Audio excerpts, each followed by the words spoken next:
All right, ladies and gentlemen, welcome in. We are live, the Sunday night edition of the Rem and Sam Pod. We have a lot to get to tonight. I mean, including a curveball that IT just thrown at us here right before we started. We, of course, we have a little classic NFL on in the background alongside some baseball. I think the first times this summer that we have gone toward the classic NFL game. We've been trying to throw on the classic games in the background, our own background over here, and they have been mostly classic NBA games.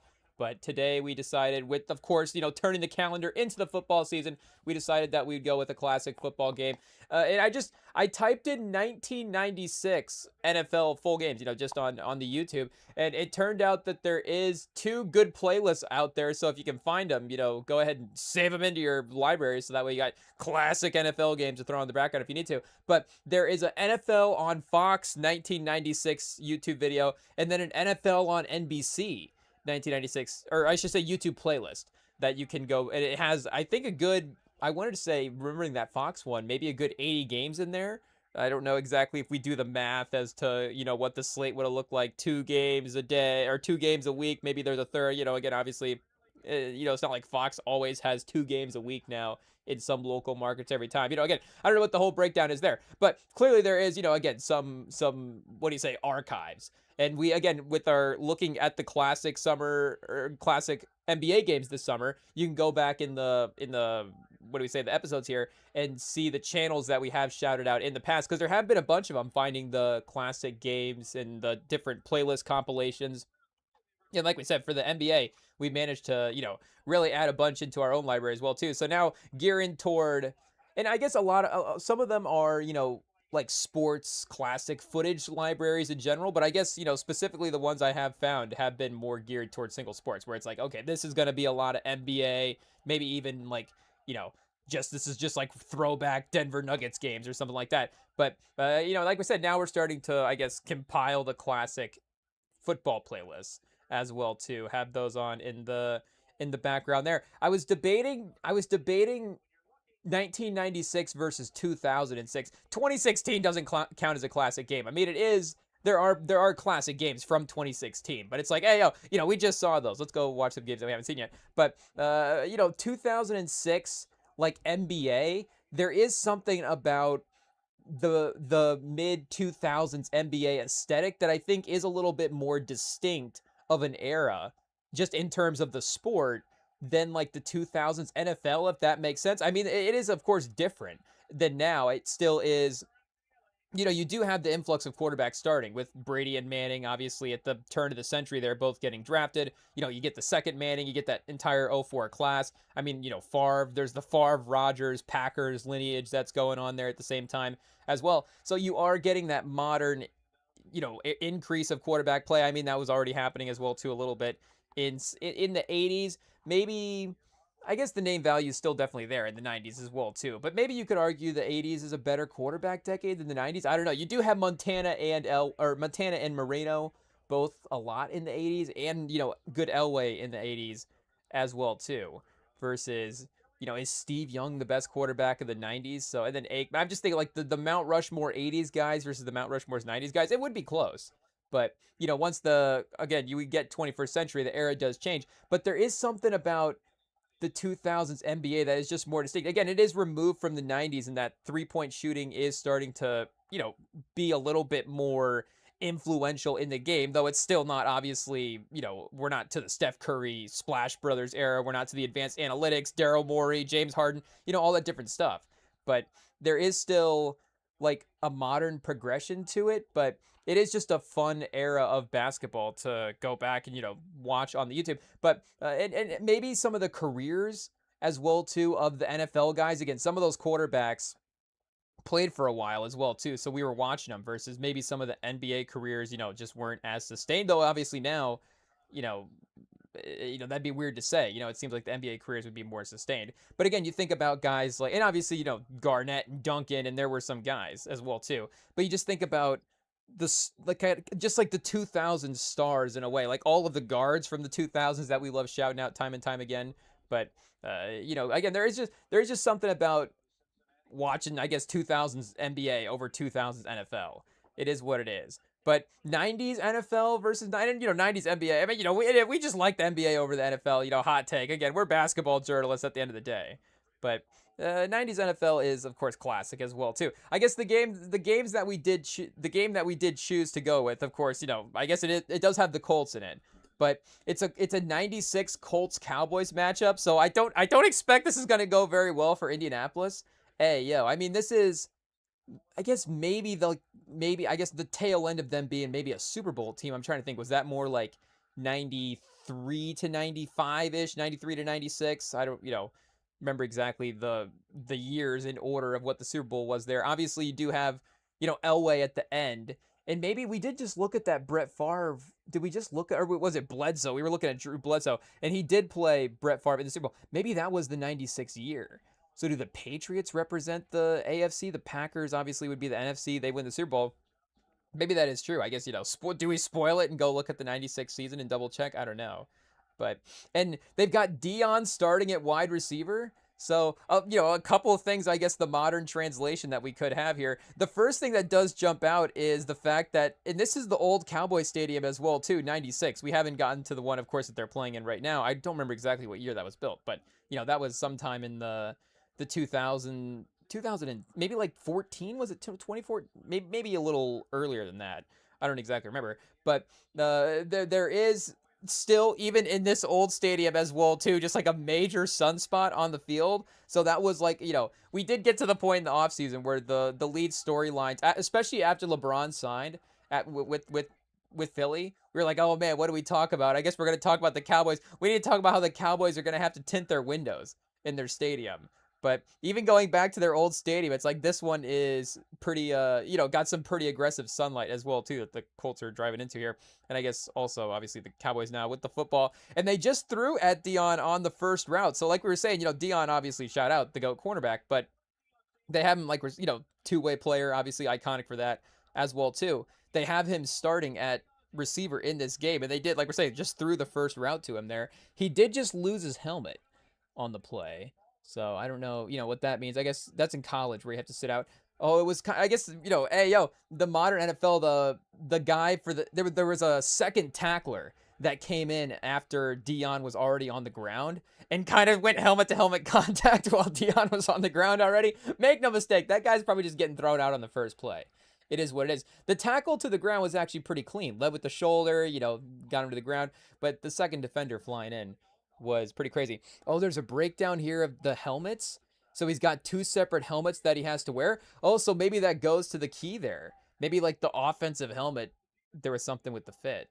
I don't know. But pause there. But they're showing the face masks. It's like the face mask setups are different with his offensive and defensive helmet. So I didn't even know that until, right now that Dion was wearing different helmets to play different sides of the football there. I guess, again, to have different face masks for different specific reasons. But, obviously, do we go Travis Hunter correlations? Is he going to be back a big year, 2020, 2026, 2027? I mean, we've said it before. I guess it's difficult for us to say, it's not difficult for us to say we believe in him. There's the divisional competitiveness there with us with Indianapolis. So it's like if Travis Hunter is really, really good, then, the Colts are playing him twice a year. The Jags, that helps boost them up in the AFC South. So it's like, at the end of the day, obviously, we don't want the Jags to be, how successful do we want her to be as a franchise, again, sharing a division with them? But, Travis Hunter's success individually, obviously.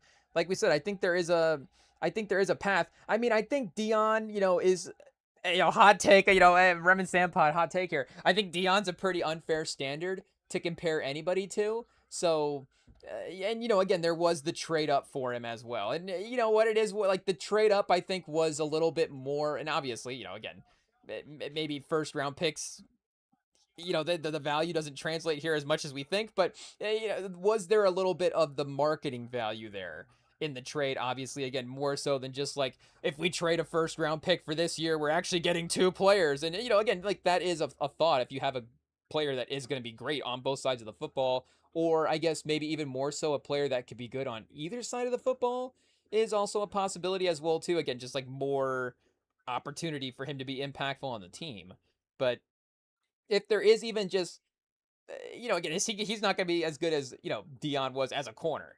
Again, obviously, we're talking about the greatest cornerback of all time. But if there is just that that underrated version where you can be productive on both sides of the football. Obviously, the wear and tear is something that you have to consider. And, again, are you going to play both sides of the football for 17 years in the NFL? I guess we have to be realistic about that as well, too. So, not to say, again, do you, what's the sort of cost in the cause and effects sort of situation that you're estimating there for your career as well, too?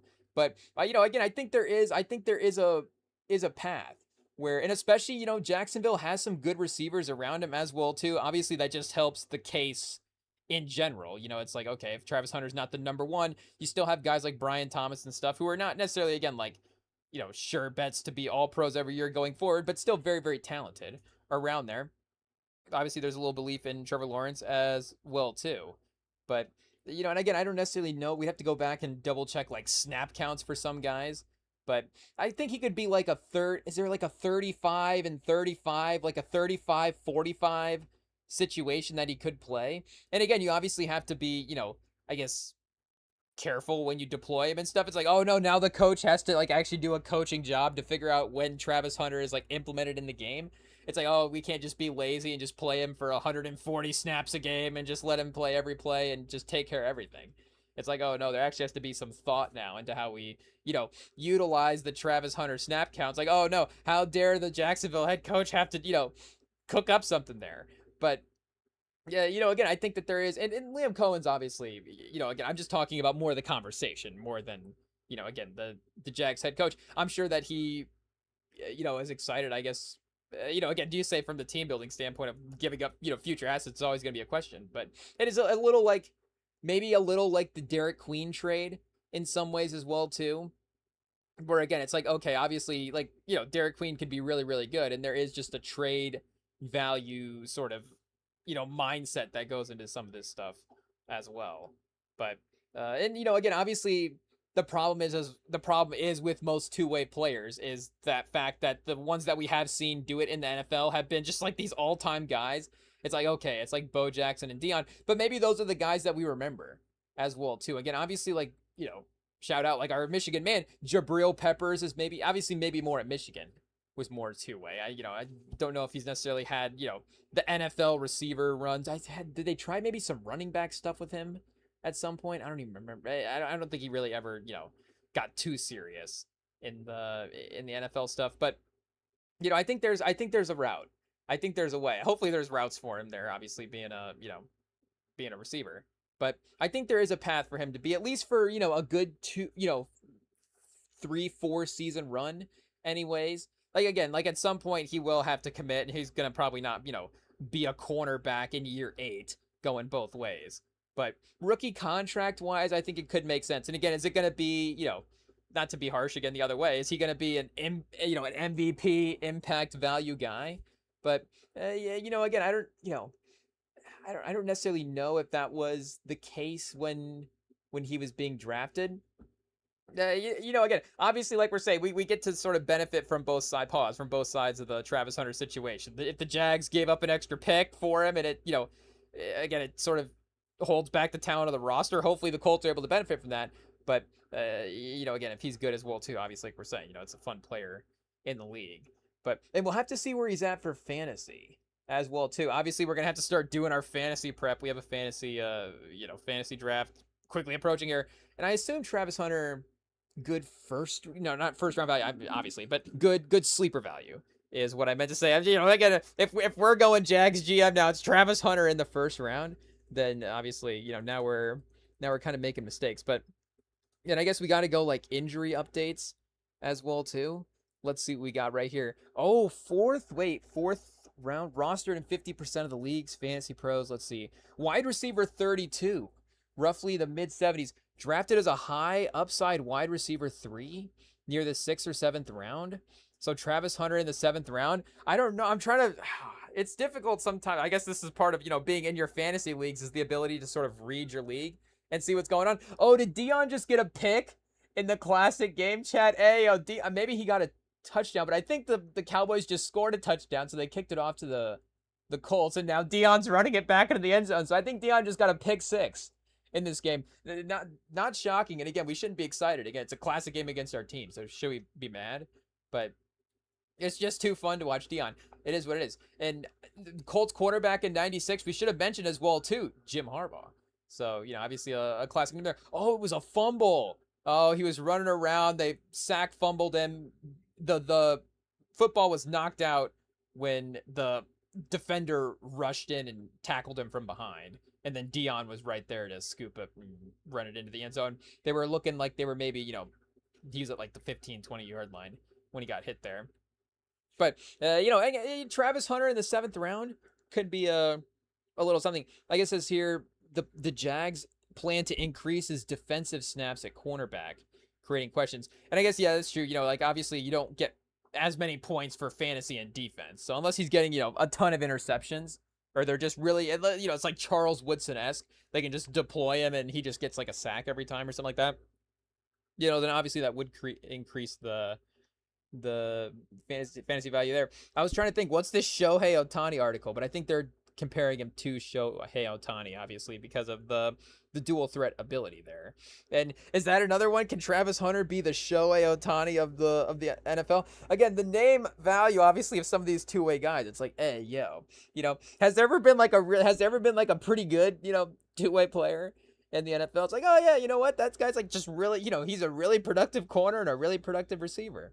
I don't know. Travis Hunter, the first really productive two-way player in the NFL. Let's hope at least that can be something. I guess 165th overall. I don't know. There's like a best to worst situation here with some of these things. So yeah, I guess again maybe we'll have to consider the fantasy, because Brian Thomas is also a fun name as well too. And was it Parker Washington was like kind of the sleeper guy last year? They had like a secondary receiver that was kind of getting some look there, and obviously Travis Hunter was hurt there a while. I think maybe even Brian Thomas as well too got hurt. But shout out, again, it's just more the vibes. I guess like we're saying, you don't get fantasy for vibes, but just getting the vibes back for Travis Hunter on the right track is going to be important there. But yeah, like we're saying, shout out again. Speaking of Hall of Famers, hey yo, Dion is obviously crazy comparison there, crazy expectations to try to get to for your career. But good luck to Travis Hunter. Hey, hopefully, he's on the right path there. But and we didn't even mention this game that this NBA game that IT just threw at us right before we started. It's a game where you have to assemble a team to beat the 92 Dream Team. I mean, hey, yo, chat. Like, I mean, they're just basically begging us to see what is going on there. I mean, we were going to look at the NFL Hall of Fame class, shout out, but we have to at least look at the rules and see, and then I guess we have to, see what the game looks like, and then probably play one round, I guess, after that. It didn't look like it was just like a, draft anybody, take, oh, we're going to have LeBron and Durant and Steph Curry against the 92 Dream Team. I guess maybe that is a little possibility. I think the pool of players is pretty good here. And it looks like it's a crazy game. I guess it takes a second to load. But 30 hitting candidates. We gotta win the game over the 92 Dream Team. We must sign 12 players and cut the rest. Only 5 of them on the board, and a new one appears each time you resolve a card. Oh, okay, so it's a little like blind choosing the player in some ways. A clue lands on a random visible card and reveals a random detail. You start with none. Only 5 clues can be on the board at once. Signing or cutting a card clears its clues. It says signing or cutting reveals who they are. You learn from both. 30 cards, and that is the whole deck. All 12 cards are represented. Or it says all 12 award categories are represented. MVP, Finals MVP, Defensive Player of the Year, Sixth Man of the Year, Rookie of the Year, Most Improved, All-NBA, All-Star MVP, Champion, Top 78, Top 75, and a season award always shows a season the player actually won it. So NBA champion. So is that just like KCP can just be in this pool as well too? You don't necessarily have to be like an all-star and an NBA champion. You just had to be on an NBA championship team. Be like Jakob Poeltl will be on the list. One extra top 78 player is buried in the last 5 cards, and he has used the difference between winning and losing. The only deep cutting reaches him. Okay, I guess I don't really know what that means. There's one role player, I guess, that you can just makes or break your team, which is kind of true, but I guess I don't really know how they'll determine that. I guess we'll find out. So, deal the pool. Hey, yo. Okay, so we have no clues, I guess, to start with. We just have to start signing and cutting guys. Is that basically the how this goes? Okay, so one random career forward, a center forward, a center guard, a guard. Do we just cut the guard? No short players on this team if Sam was here. But the guard, it could be like Magic Johnson. It could be like 6'9". So I guess that's okay. Here's the Dream Team roster. Just a reminder. Hopefully they start Christian Laettner and Chris Mullin in this game as well. Let's just cut the guard and see what else. Oh, we cut Jordan Hawkins. Okay, I don't even know how Jordan Hawkins got in the pool with the list that they just gave us. What award did Jordan Hawkins win? Hey, yo. He's not a champion. He's not. Was he like all rookie or something? He might have been like second team all rookie. Hey, yo. Okay, Chad, there's going to be some wild ones in here, I guess. So, wait, we don't get a clue then? Do we get to reveal a clue at this point? I guess we'll just hit reveal a clue just to see what happens. I guess at this point. Okay, so this guy has no career honors. So do we just cut this guy? I guess and just get him out of here. Joel Freeland. Okay, I guess good cut. So wait, with 2 cuts, 23 still unsigned. Okay, again, we still don't really have a grasp of this game. But so do I just like spam reveal clues at this point? Do I get anything for not having a clue revealed? I guess when we pick a player? I don't know. So I guess we'll just reveal another clue. Okay, this guy played alongside Clyde Lee. We don't know who Clyde Lee is, so we're just going to cut this guy as well. Bobby Lewis, okay. But again, also don't know who that is, so shout out. But I'm sure he was very productive. Again, he could be the difference between, winning and losing a title. But should we just sign a guy? Let's just sign this guard forward and see where it is. Mario Hezonja, chat, we're already cooked. Oh, no. A lopsided, a 2% penalty? It should be even more than that. There's not a single player on this board that Mario Hezonja is going to be successful against. Christian Laettner, Chris Mullin, not a single one of them, chat. Hey, yo, he's getting cooked. Sorry to Mario Hezonja. It is what it is. We're just trying to win the game. So now we have to stick to the revealing the clues, I guess, at this point. So wait, it says clues land randomly. Resolving one clears its clues and brings the next to an unknown board. Okay, I guess reveal a clue. Played alongside. Okay, Chad, who is this? Hey, yo, can we even say this name? Played alongside. I'm gonna try to pronounce this a couple times in my mind real quick, just before we have to say this in real life. Oh no, Chad, we're not gonna do that at all. I think we're just gonna let that name slide by. It is what it is. Okay, reveal another clue. I guess. Oh, okay. So it just reveals on one player.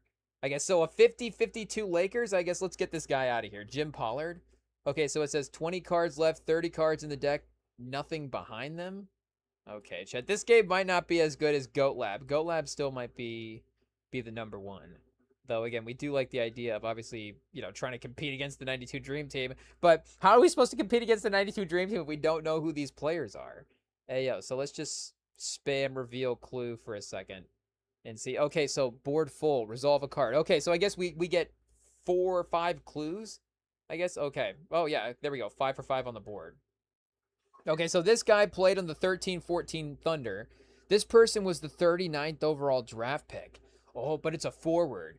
Wait, what was Draymond picked? Was Draymond 39th? Ooh, chat, that is interesting. I think Draymond might be like a forward center label, though.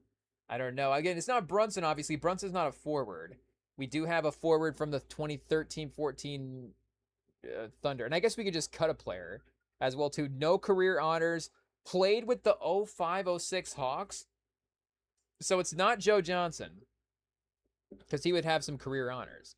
So I guess we can, Joe Johnson in our quest to beat Joe Johnson and Mario Hezonja, but he'd be an upgrade over Hezonja, I guess, as well, too. So we're just going to cut this player. Salam Stoudemire? Okay, shout out. Stoudemire name would be some value there, but I guess maybe not the Stoudemire, be the number 1 overall draft pick. So we get 2 more clues, I guess. Okay, so boom, boom. I guess we put those on the board. So this guy played with Spencer Dinwiddie, and we got a guard now from the 23-24 Bucks. Okay, so could it be Dame? It could potentially be Dame. It could also be like Ryan Rollins. I think Holiday was gone 23-24. I think he's in Boston. at this time. So hey, yo, Chad, do we just take the risk and sign? I mean, Dame in Milwaukee's not that great, but I mean, shout out. Obviously, Dame is great, but not the highlight of his career. Again, not to maybe go up against the '92 Dream Team here, but if Hazonia is our baseline, anything at this point is an upgrade. Oh, I guess we have one more clue. We can. Okay, played alongside Chauncey Billups. Did Draymond ever play alongside? Was he ever on the Warriors at a random time? Because Draymond hasn't been anywhere else, so I don't think it's him. Was Tayshaun Prince a 39th pick? I don't think he was. I think Tayshaun Prince was pretty good in college, so I think he was a pretty high pick. And Ben Wallace was undrafted. Same with Rashid. Rashid, I think, was another high pick as well too. So who else was the guy missing off that team? Rip Hamilton. Again, I think Rip Hamilton was also a high pick as well. I think all those guys were pretty, decently valued in the draft there. We have no clues for this center and no clues for this forward, I guess. We just have to cut the guard off the 24 bucks. It is what it is. Oh, it was Lillard. Okay, so we would have gotten the good career there. I don't know if we would have gotten the best version of the player. We should have just taken that player. I don't know if we're going to get... Are we going to get better than Milwaukee? Dame Lillard? Hey, yo. Okay, so let's put the clue back on the board here. Oh, we have an undrafted forward. So again, is this Ben Wallace? Oh, Chad, if this is Ben Wallace, that's going to be a good guess, but an unlucky cut. Because I think the math says undrafted forward, we have to cut. It is what it is. Okay, Arnie Johnson, not bad, not bad. Shout out, but he's gonna have to not sit in for this game. Another forward with no career honors, so we might just have to get him out of here as well too. Chris Porter, ayo. Okay, we have a top 75. We're just signing him. It is what it is. Larry Bird, perfect. Ayo, Mario Hazonia that actually works. Oh, Chad. So maybe Mario Hazonia learning from Larry Bird is better than obviously not, though. Does our lopsided penalty get worse? Wait, so we have 84-85 Bird versus 91-92 Bird, so we do have a better version of Bird as well. That's kind of good. I kind of think we should take this Thunder forward. Is it Ibaka? I'm kind of thinking maybe it might be Ibaka because he didn't go to the Raptors till a little bit later. I think he was there with Westbrook for... Oh, wow, but I guess 13-14, it could be Durant, I guess, as well, too. Ooh, Chad. Hey, yo. Do we just sign this guy? Let's see. Oh, it is Durant. Okay, boom. Let's go. We should have signed him way earlier. So we have Durant and Bird now. We're cooking. Unfortunately, we got Hazonia off the bench. But if it's just one game and we could just play our starters, we'll be doing fine. Okay, we have a Rookie of the Year here at center. That's not bad. From Indiana, pre-draft team. A rookie of the year center from Indiana. I mean, that should be an obvious clue. But that was like a Cody Zeller? Hey, obviously not. But oh wait, okay, and this team is from this player that was the 39th overall pick and played alongside Chauncey Billups is from the 09-10 Raptors. So I can't say anybody on that team, initially just jumps off the page. I'm sure it's a fine forward, but I think we're going to have to cut this guy. Sonny Weems, shout out to Sonny Weems. Sonny Weems, call in. But, again, shout out. It is what it is. Okay, 1, 2, 3, 4. Boom. We got a guy from the Spurs. An 88-89 Spurs 21st overall pick. So Sean Elliott, I think, was higher than that. And, David Robinson, number 1 overall pick. So maybe like Mike Mitchell or something. I don't know. I think we just have to take the Spurs players. Again, we have Hazonia, so we're cooked as it is. And we may just have to take the Rookie of the Year center as well. But let's get our Spurs guy on the board. Who is this? Dallas. Can we say this name as well too? Dallas Cumgies? Hey, yo. Comegis. Dallas Comegis. It might be that instead. I'm not sure, but I guess he's our starting center at this point alongside with Mario Hazonia. So yeah, we're really gonna have to nail these next couple of picks. I guess it is what it is. 2 more clues. A player from 87-88 Denver with no career honors who's a guard. It could be Fat Lever, who was productive. I think Fat Lever, again, with Dallas Comegis and Mario Hazonia, Fat Lever's definitely going to get minutes, but we can definitely, take a minute to look as well too. The 69-70 Pistons. I mean, we have no other clues here. This player could be pretty good, but let's go.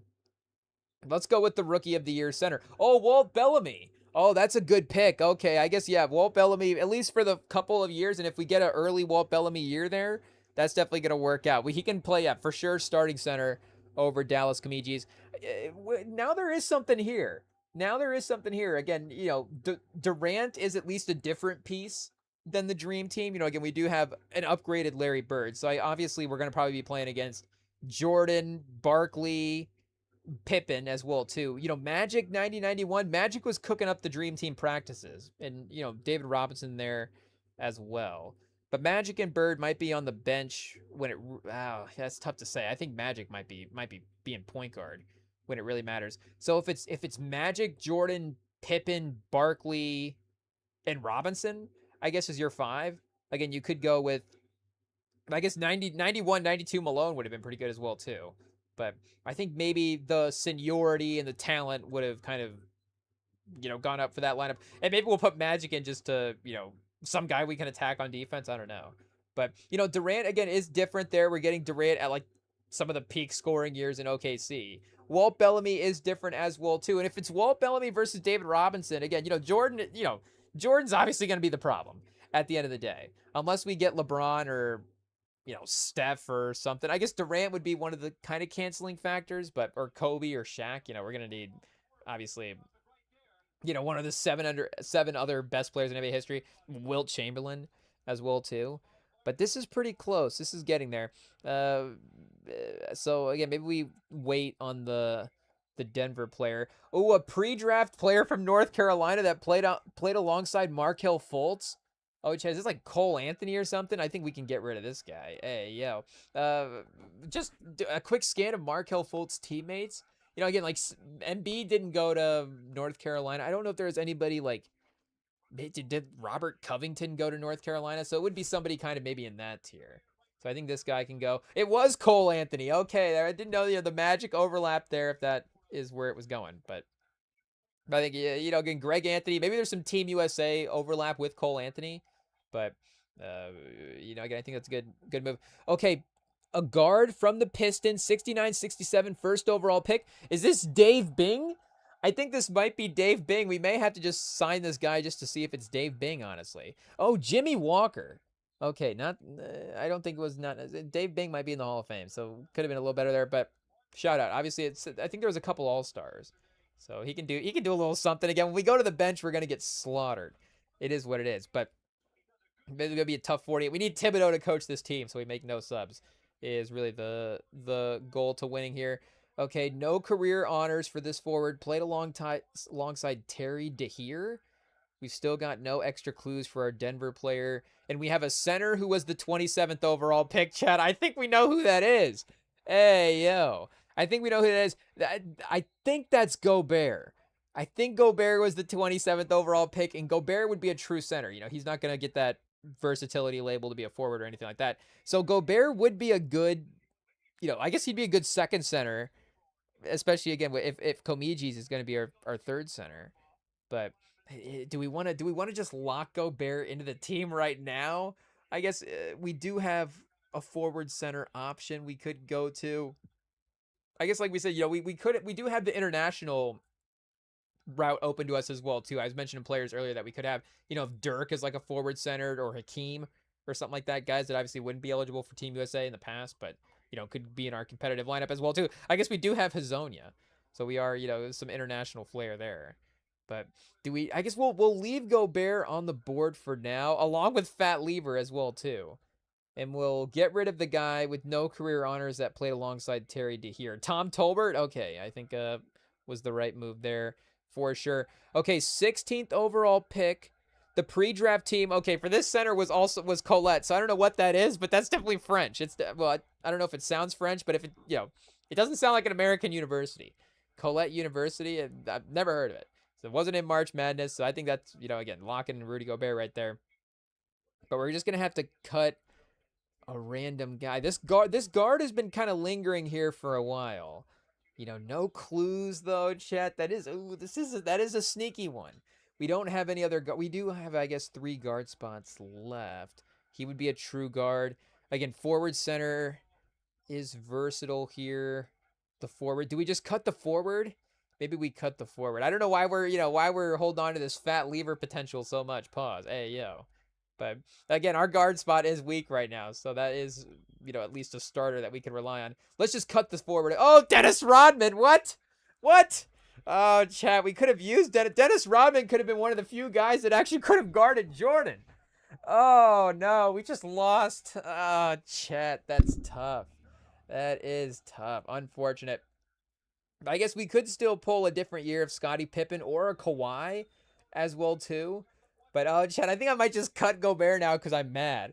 Is what it is. We're not gonna again win. Gobert's not gonna be the difference between winning this. Neither is Fat Lever, honestly, as well too. So, but the problem is we played a couple 2K games back in the day with Fat Lever, and he did well for us. So I think maybe we have to keep him around in honor of that. Gobert, our 2K history with Gobert, maybe not as as much as it is with some of those Denver teams in the past. Because the problem is, again, this is a pro Carmelo Anthony pod. If it did, I don't know if that's in the channel description, like REMINGTOM pod, a pro Carmelo Anthony channel. But I think that obviously his game is a little debated for sure. But again, obviously for the NBA, legacy of it, top 75 player, great scorer. Again, we love watching the highlights, but we do love we do love playing with the Denver historic all Denver team. And what do you call it? The Denver all-time team in 2K back in the day. Again, because you get to play with Carmelo Anthony and he gets to have good teammates as well too. And I guess maybe that would have been the version the version we were playing would have had, good Jokic as well too. So you get Carmelo and Jokic, like it's pretty good combo. But what are we saying for Fat Lever? He's also on some of those teams as well too. So again, we got to have the 2K run with him in that sense. But is that enough to make sure that he gets on our dream team, our 92 dream team? Hey, yo, I don't know. So I think maybe we just cut the center that they replaced Dennis Rodman with. But the problem is they've had some bad players here. And they were talking in the rules about how all the players are going to be all these awards are going to be represented. So again, Hazonia might have been all rookie his first year, which is maybe how he's getting into this list here. Probably same with Komiji's as well too. Or maybe he was all defense one year or something. But Hazonia was definitely a second team all rookie, barely getting there. But so I think maybe this center might be kind of good as well too. Chad, I think Fat Lever might have to go. It is what it is. We're gonna have to cut him. Oh, it's Maurice Martin. Oh, okay, shout out to Fat Lever though. It is what it is. Unless there was a name change that we don't know about. So again, Gobert is the main person left here so far. Another 27th overall pick as a guard. Okay, that doesn't necessarily ring a bell too much. Okay, another Gobert clue here as a one-time rebound leader. I think we're just going to have to make a Gobert decision if we're going to want to use our clues a little bit better. A forward as an 87th overall pick in the draft. See, this is interesting because that goes back to a time, obviously, when the NBA had more rounds. So if it's a player that's in the mix here, was he, again, an all-rookie player or was he somebody that was really good back in the day? This is like Bob Dandridge or something. I don't know. So maybe we just take the risk and sign this guy? The guard that was the 27th overall pick, I think we may be able to take a risk there. Again, if a Gobert at center at 27 just immediately we associated that, I feel like there would be an immediate association with a guard that was the 27th overall pick in the draft. So let's just risk it, I guess. Let's cut it and see who it is. Leon LeBeau, I guess. Did I say LeBron James? No, I think it's a Leon LeBeau. So I think we made a good choice there. Okay, chat. We do have one clue here. We can go, okay, no career honors, 87th pick. I think we're good to make a cut here. Bob Thornton. Okay, shout out to Bob Thornton. Let's put two more clues on the board. 29th overall pick in a forward center from the 95-96 Cavs. Okay, this could, it's not Sean Kemp. Sean Kemp was there a little bit later. He still would have been in Seattle at 95-96, I think. If that would have been his first season in Cleveland, if it was. The only reason I'm thinking that is because, again, he would have had, maybe the double label there. Maybe Nance, Larry Nance as well, who, again, would be good, though I don't know if he would be a better front court player than Gobert. maybe I'd rather have him on the team, but I think maybe Gobert would be a little more impactful. Though I don't know. Maybe Nance we could have on, shooting free throws at the end of the game or something. I guess Gobert's not like DeAndre Jordan necessarily, though maybe a little bit sometimes. But 95, 96 Cavs. Again, not the strongest team out there. So it may be good to make a cut here. Joel Amici, not necessarily, ringing a bell there. So gives us another clue to try to use. 4-time scoring leader as a guard. Okay, again, with Jimmy Walker and Mario Hezonja, we just have to go there. It is what it is. Oh, and George Gervin. We got a Spur. Okay, so unfortunately, we can't go back and trade out Dallas Comegis, but we do get George Gervin. So again, we are getting close. We are getting close. I think the overall team is not going to match it, but the starting five is really close at this point. Rodman would have really been interesting here.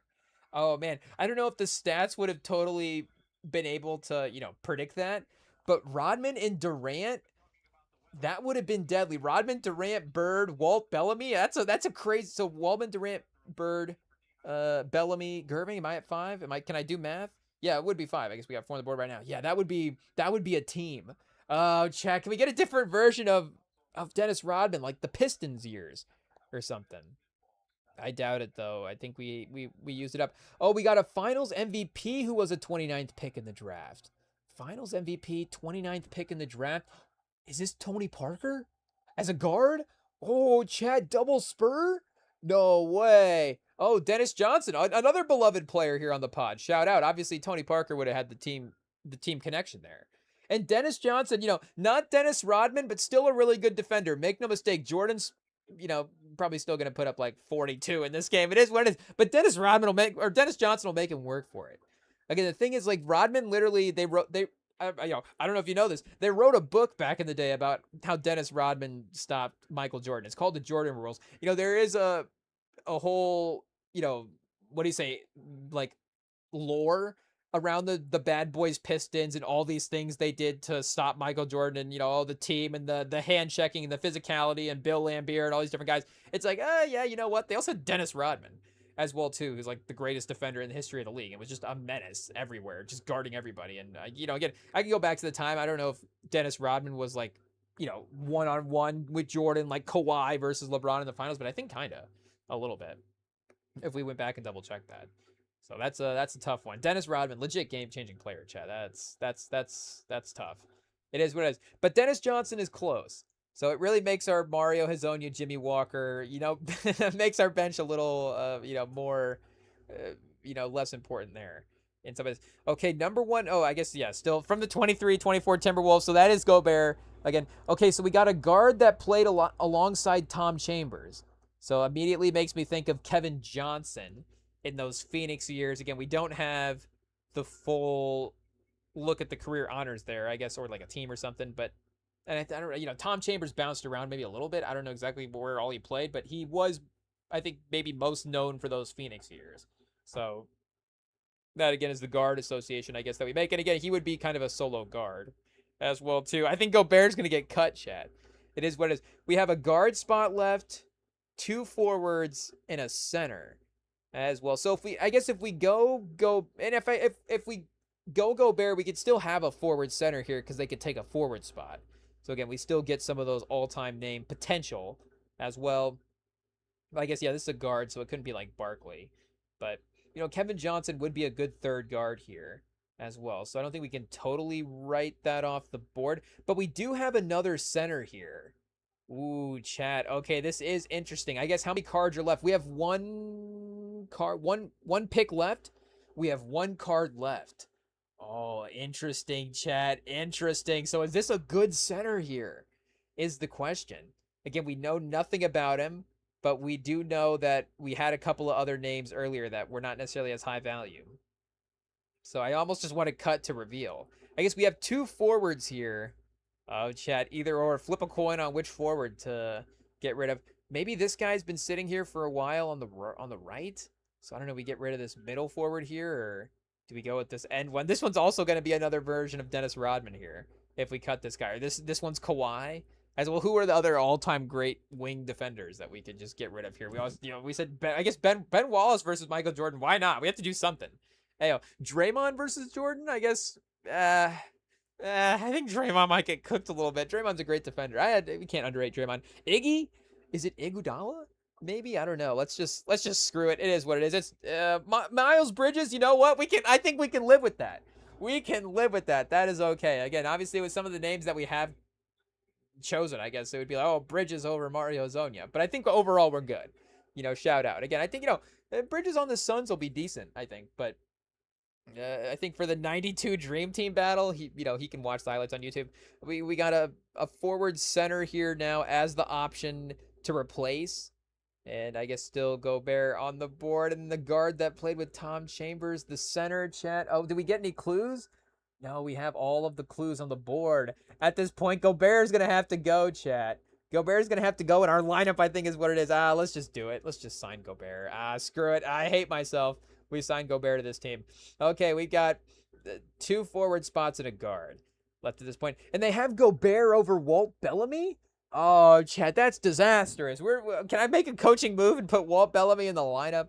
Hey, yo. Okay, 3-time All-Star. I think we're definitely staring down Kevin Johnson here. It is what it is. 2-time Defensive Player of the Year, though. Okay, it's a good thing we didn't cut this center, but I guess, we can't even take him. We can't even take him. Hey, yo, he's going to be a better name than Gobert, even though Gobert has better stats. It is what it is. Shout out. But, a forward from the 98-99 Bulls. Ooh, Chad, is this Pippen? Could this be Pippen? It could be like Horace Grant. It could also be another Rodman as well, too. Pause. But I think we just have to go with the Bulls team, right? 98-99? No, they won. They won the last finals in 97-98. So, and then, right? 98-99? And then 99, yeah, 98-99 would have been San Antonio. And then 99-2000 would have been the Lakers. So, there is still a small chance that this is Pippen. And I guess we have, 4 spots for 3 guys, right? And we know that we can't take this center. So we almost just kind of maybe need to use his clue as well, too. But I guess if we can't take him, then we're just going to have these 3 guys in the lineup, right? So what happens if we sign this guy? Can we sign him instead of Komiji's, maybe? Let's see what happens. 2-time, but I guess we don't know if this guy's any good as well. So, do we just have to make a call and sign Kevin Johnson? That's the play it safe, though. I guess let's just see what happens. Can we sign a center on this team? Mark Eaton? I guess we can. We can just sign another center. Okay, so that might not have been a great move, I guess. But we do know the rules of the game now. I guess it is what it is. And, again, Mark Eaton versus Kevin Johnson, I think we're fine. Yes, we would probably need the third guard, because Dennis Johnson and George Gervin can play up a position. George Gervin can play the 4. Dennis Johnson can play a 2 or a 3. So, we can have Kevin Johnson out there. But, we're going to have a big front line, I guess, to, have the towers in there for, Jordan to try to, because, Jordan, not a jump shooter, not like a 3-point shooter, right? So if we pack the paint with Mark Eaton and Gobert, chat, this turned into a mid team. So we just have to take the Bulls forward. He's not going to be as good, but it is what it is. Who do we get? Tony Kukoc? Oh, I forgot about Kukoc. Okay, so yeah, that, again, that's okay there. And this is probably going to be, I guess we do have all the clues. So let's just use our clues. 2-time most MVP? Hey, yo, played along. So sorry to Kevin Johnson, but we have to take the 2-time MVP. Oh, Tim Duncan. Okay, chat. Okay, so did we get a decent team here? We kind of did. Again, we have a lot of centers. We didn't maybe manage the roster overall. But our starting lineup, I think, did turn out pretty good. Oh, 80-87. It was close. Hazonia, he only played 2 minutes. Okay, thank goodness. We had Bird at 28. I think we get a box score here. This is fun. Oh, Durant. Oh, Chet Durant. Durant, I almost started using not family-friendly words here, but Durant did not play well. Hey, yo. 2013-14, Durant put up 7 points.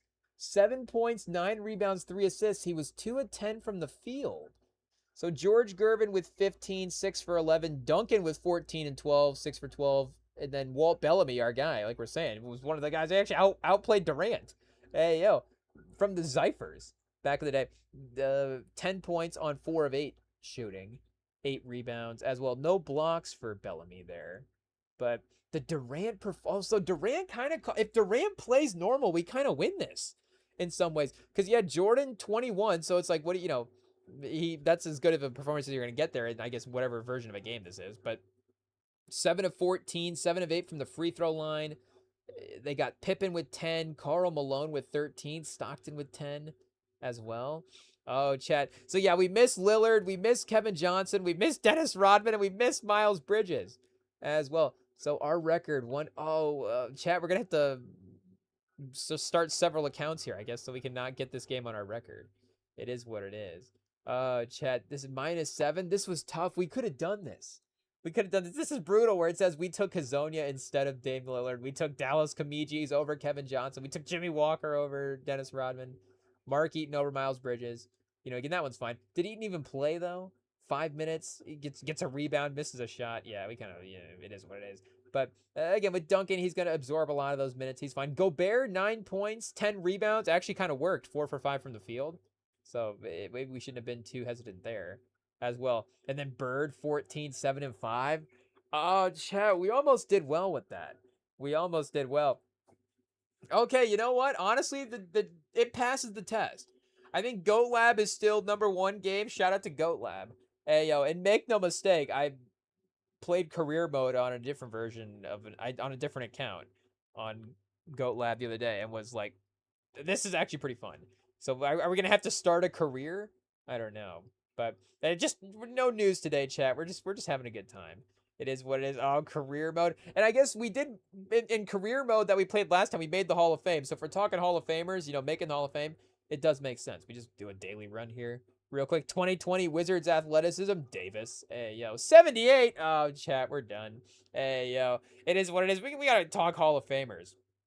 Hey, yo. Shout out to the Pro Football Hall of Fame because they did just announce the class for 2026.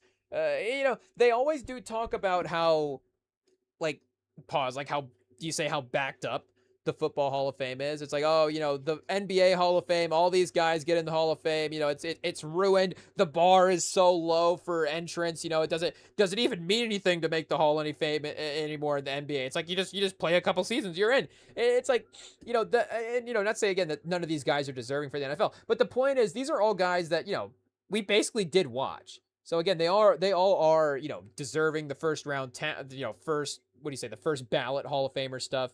But again, these all are guys from my era. Obviously, Roger Craig, shout out. Roger Craig, played in the 80s, 90s. I guess we'll go back and double check those years there. But again, obviously Kuechly, Breeze, Fitzgerald, and Vinatieri are all basically again maybe a double check. Maybe Fitzgerald is not up in the first time. But again, it's not like sitting here saying, oh, what's that weight for Fitzgerald getting into the Hall of Fame at this point. So again, there probably are still those names as well too. But I guess the point is, it's like, I actually tend to be on the other side of the Hall of Fame argument where I kind of want it to be not want it to be, I don't mind if it's a little more forgiving.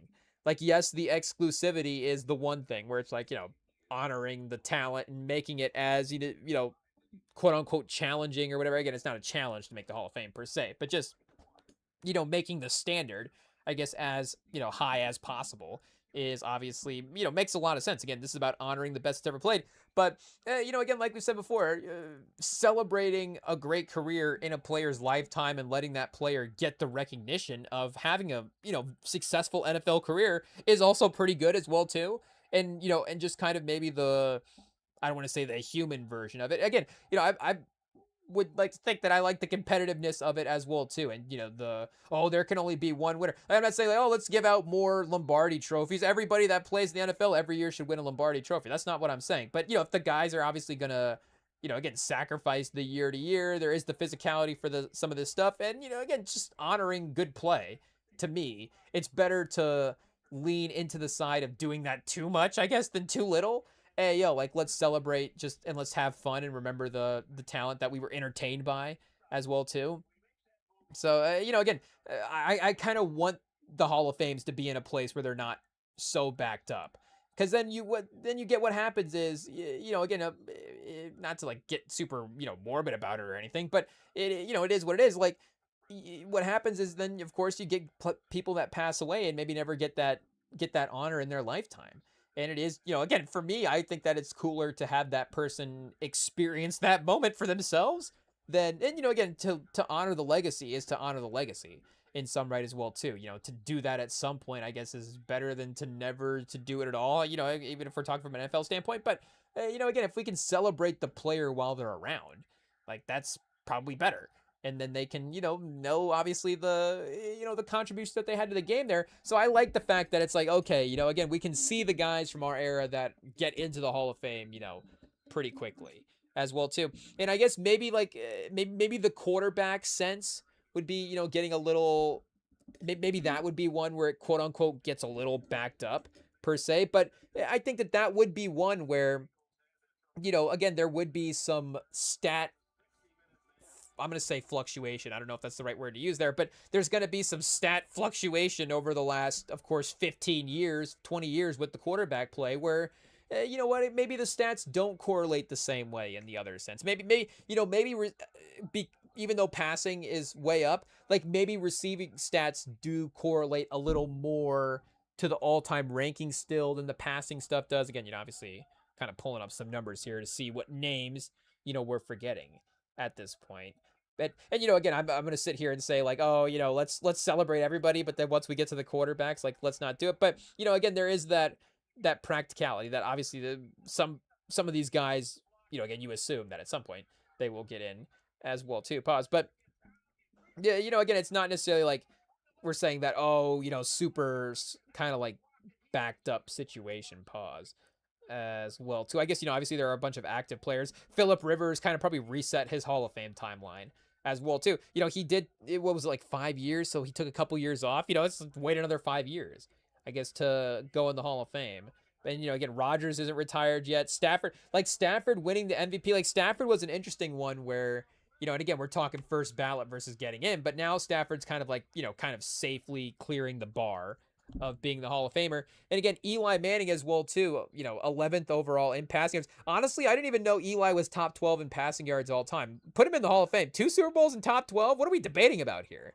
Hey, yo. I think, well, like, what else do you have to do? You're like, oh, you have to win in the playoffs. Okay, Eli did that in the playoffs. Like, well, Eli was not good in the regular season. Are we sure? Look at his stats. I guess, again, win totals. There are a lot of stats that we could look up here and really dig into it. Pause. But, and, again, like Eli, maybe he's waiting a little bit, but is Eli never going to make it into the Hall of Fame? Eli's going to get into the Hall of Fame at some point. Like we're saying, was Eli ever, the best quarterback in the league, all those different things. So, again, a couple of times. I guess Belichick was the one, right? And is Belichick's, well, is this the class that Belichick missed, right? Or was that another class as well, too? Let me double check that here. Bill Belichick Hall of Fame. I guess because they did the voting maybe earlier, was not selected.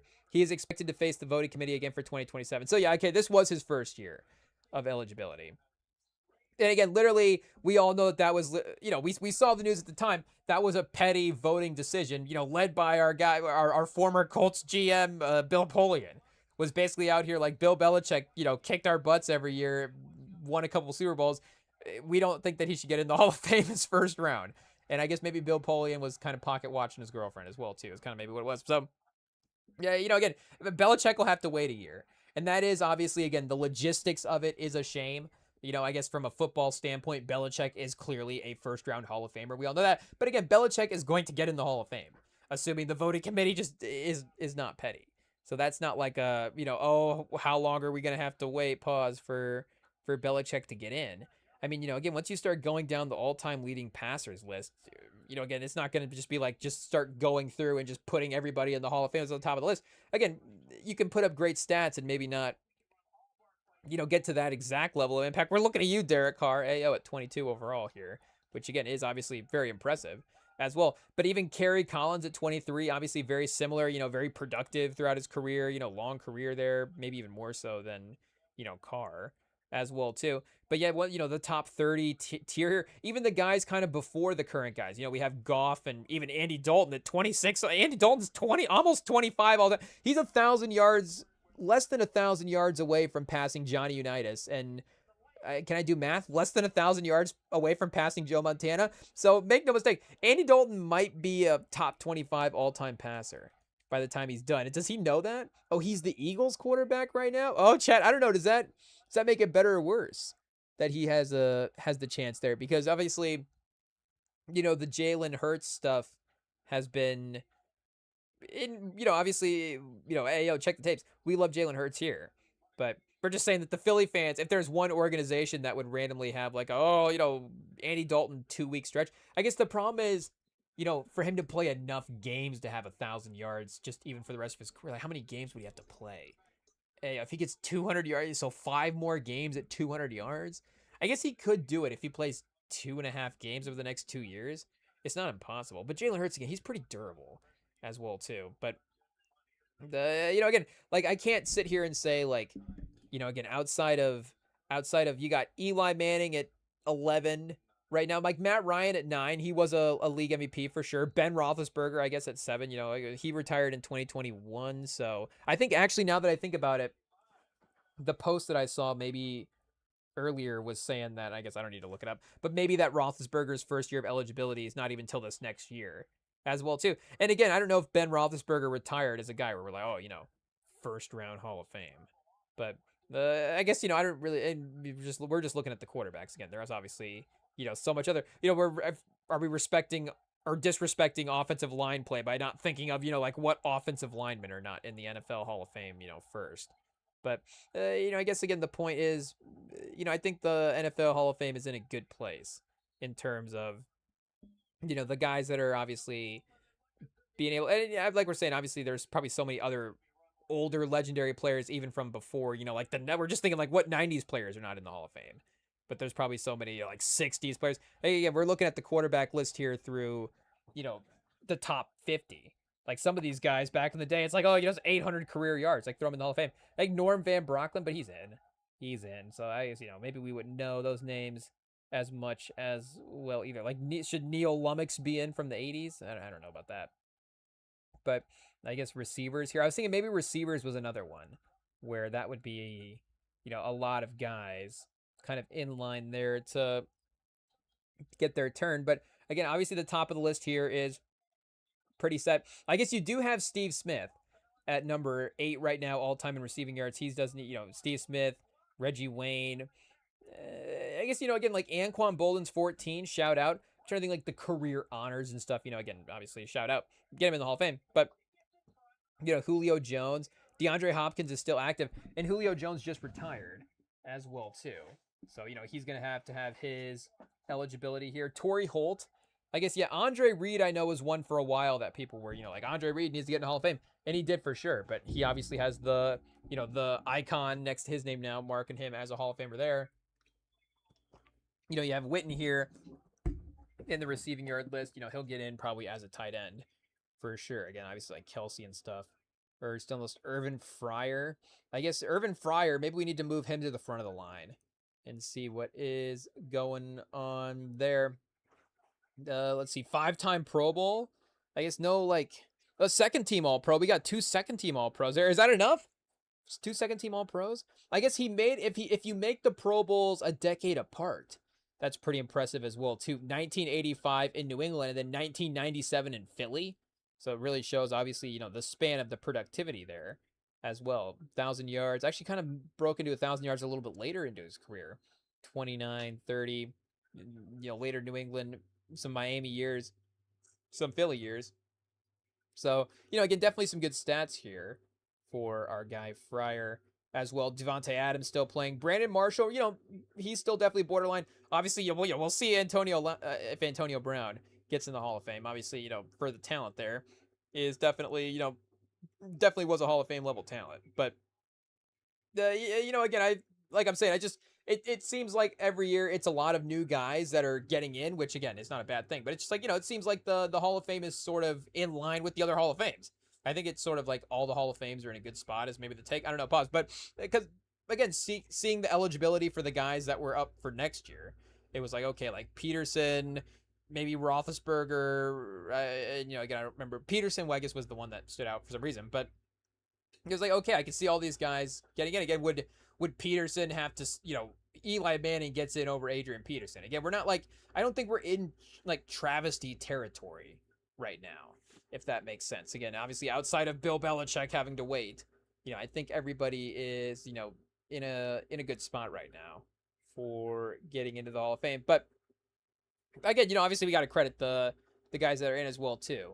Uh, do we start with Fitzgerald since we got the receivers up second all time in receiving yards? You do have Hopkins at 18 right now, 13,000 yards. I don't think Hopkins is gonna close in even on Fitzgerald as well too at 17K. It is always interesting just even looking at some of the stats when you kind of have a guy in his own thousands or whatever, like his own just tier of it. Obviously, you have Jerry Rice is the only guy with 20 plus thousand receiving yards for his career.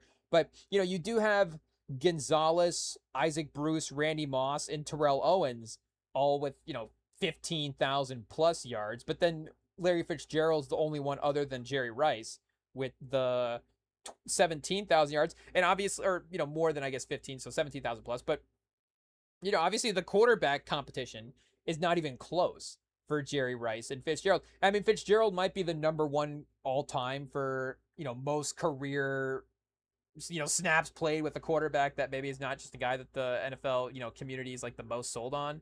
If that's like a, I don't know if that's a professional way to put it, but because, and, again, obviously he did play with Kurt Warner as well too. So you do have that run where it's like he did get to play with a good quarterback name, and Kurt Warner was still really good, obviously at that time, but, or, was able to still bounce back and have good seasons. But again, even, Randy Moss had, what was it, Culpepper that he played with, or was it who else am I thinking of? Cunningham, I guess. I remember the year crossovers there for some of the Vikings quarterbacks. But obviously, goes to play with Brady in '07 as well too. Like we're saying, Rice, great receiver, best receiver to ever play. Still, he played with Montana and Steve Young. Obviously, Terrell Owens, Donovan McNabb at the peak of his powers. Could you argue McNabb in the 2000s versus Warner in the 2010s there, I guess the year that they won? I think maybe the Cardinals did actually get a win over Philly that year in the playoffs.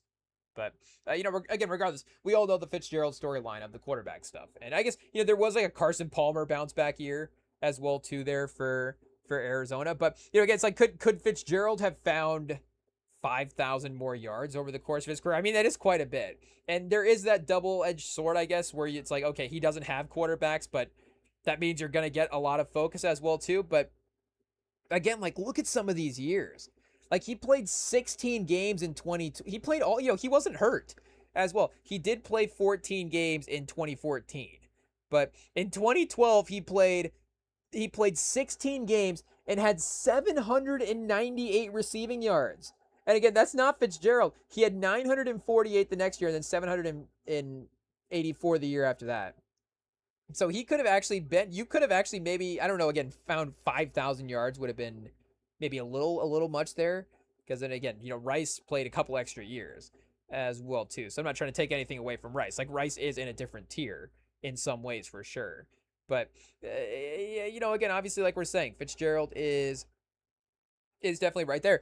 He is a little, I don't think Tim Duncan is like it's not a new comp for Fitzgerald. I want to say that that's probably been thrown out there before, but he is a little in the Tim Duncan route where he doesn't necessarily, and I think earlier in his career, he was a more explosive vertical athlete, going up and getting jump balls and obviously running down the field as well too.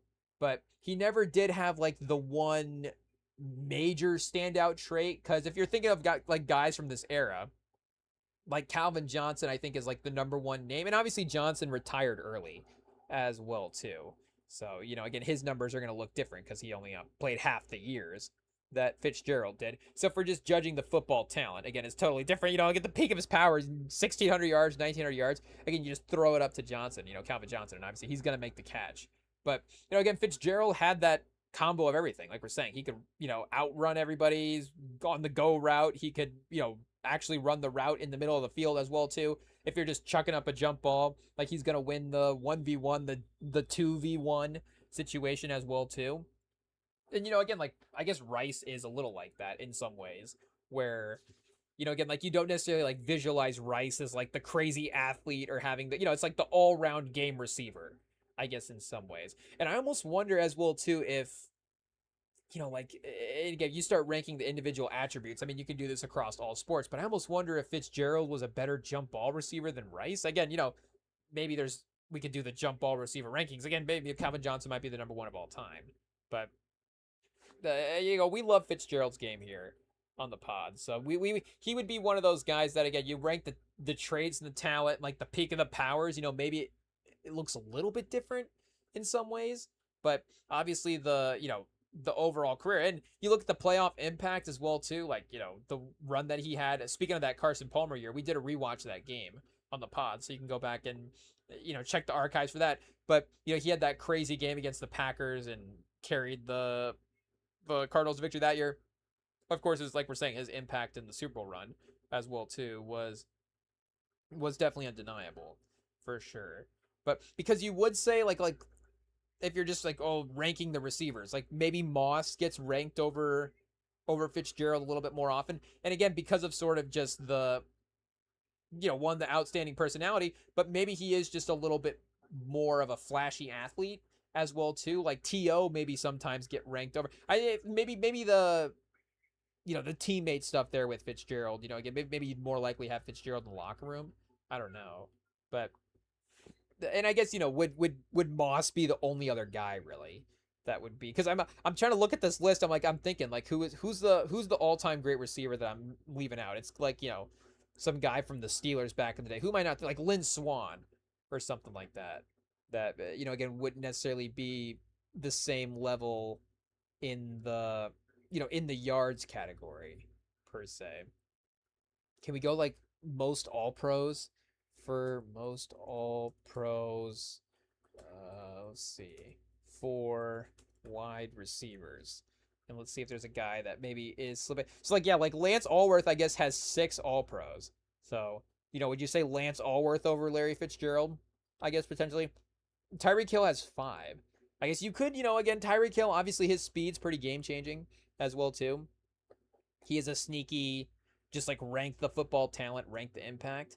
But yeah, like Chris Carter, I guess, is another one that you have to kind of throw out there. Great Vikings receiver as well, too. Eagles run in there. Where's he at? Yeah, 13th all-time in receiving yards.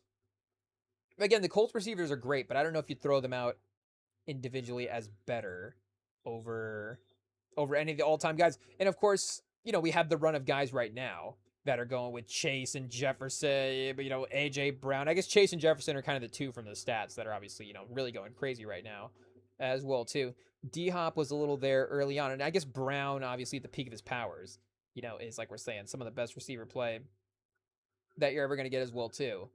But yeah, I can't think again outside of Randy Moss and Jerry Rice, there ain't other receivers that you can really put up over there over Fitzgerald. So obviously again makes total sense that he's getting in the Hall of Fame as soon as possible. There, I think is he the headliner here? I guess Breeze because he's the quarterback maybe is the headliner name. But again, obviously maybe we have some what do you say some competitive.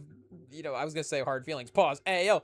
Some competitive sore feelings, I guess. Ayo toward Drew Brees because of what he did in the Super Bowl for Indy, and it was a little self-destructive as well too for Indy. I think that's where it gets a little bit sometimes even more painful. Obviously, the Spurs had that this year with the Knicks, where it's like yes, we do obviously have to credit Brunson and the New York team there for how they played. It's undeniable.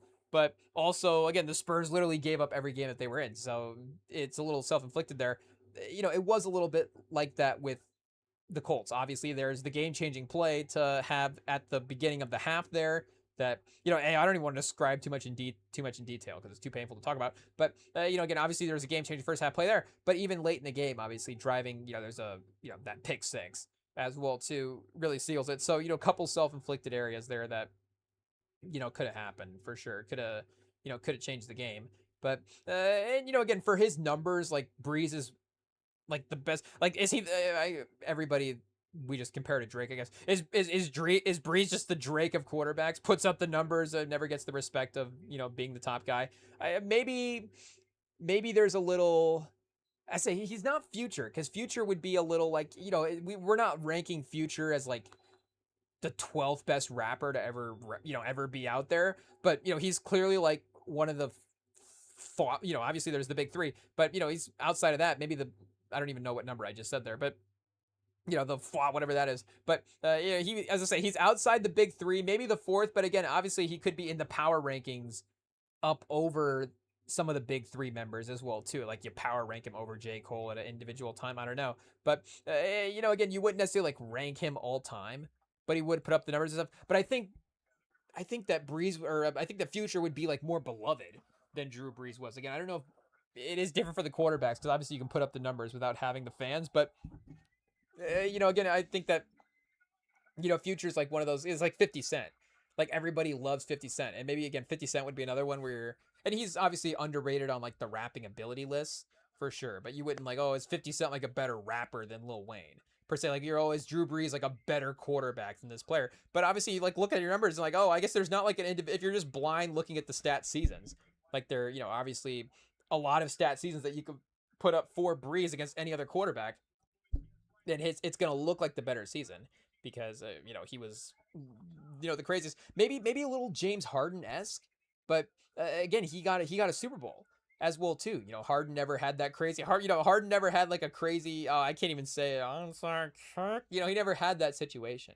I guess in a playoff game, a series of course does make it a little different than a one-off, Super Bowl or something like that. A best of three, do the Colts win a best of three against the Saints? Do they get back out there and win the next two? I think so, Chad. I think that's a lock for sure. But, again, like obviously one of the great numbers quarterbacks. That's what we'll go with here. One of the great numbers quarterbacks that we've ever had in the NFL. Do we have the super honest Drew Brees analysis? I don't know however terrified we were of Drew Brees, but that's actually not true at all. Again, and it's very specific to us because we did have that trauma of that Super Bowl game, but there was just a general fear of that Saints offense. Like, oh no, you're going to have to play this team again. And obviously the receiver, name value there was a little underrated for New Orleans, but you can't hold that again. Like, oh, like Breeze was doing this without good receivers. Like those guys were talented. Again, guys like Marquise Colson and stuff. Like they were a pain to play. Obviously, he had good running backs over the time. He had Reggie Bush there for a while. Did he play with Deuce McAllister?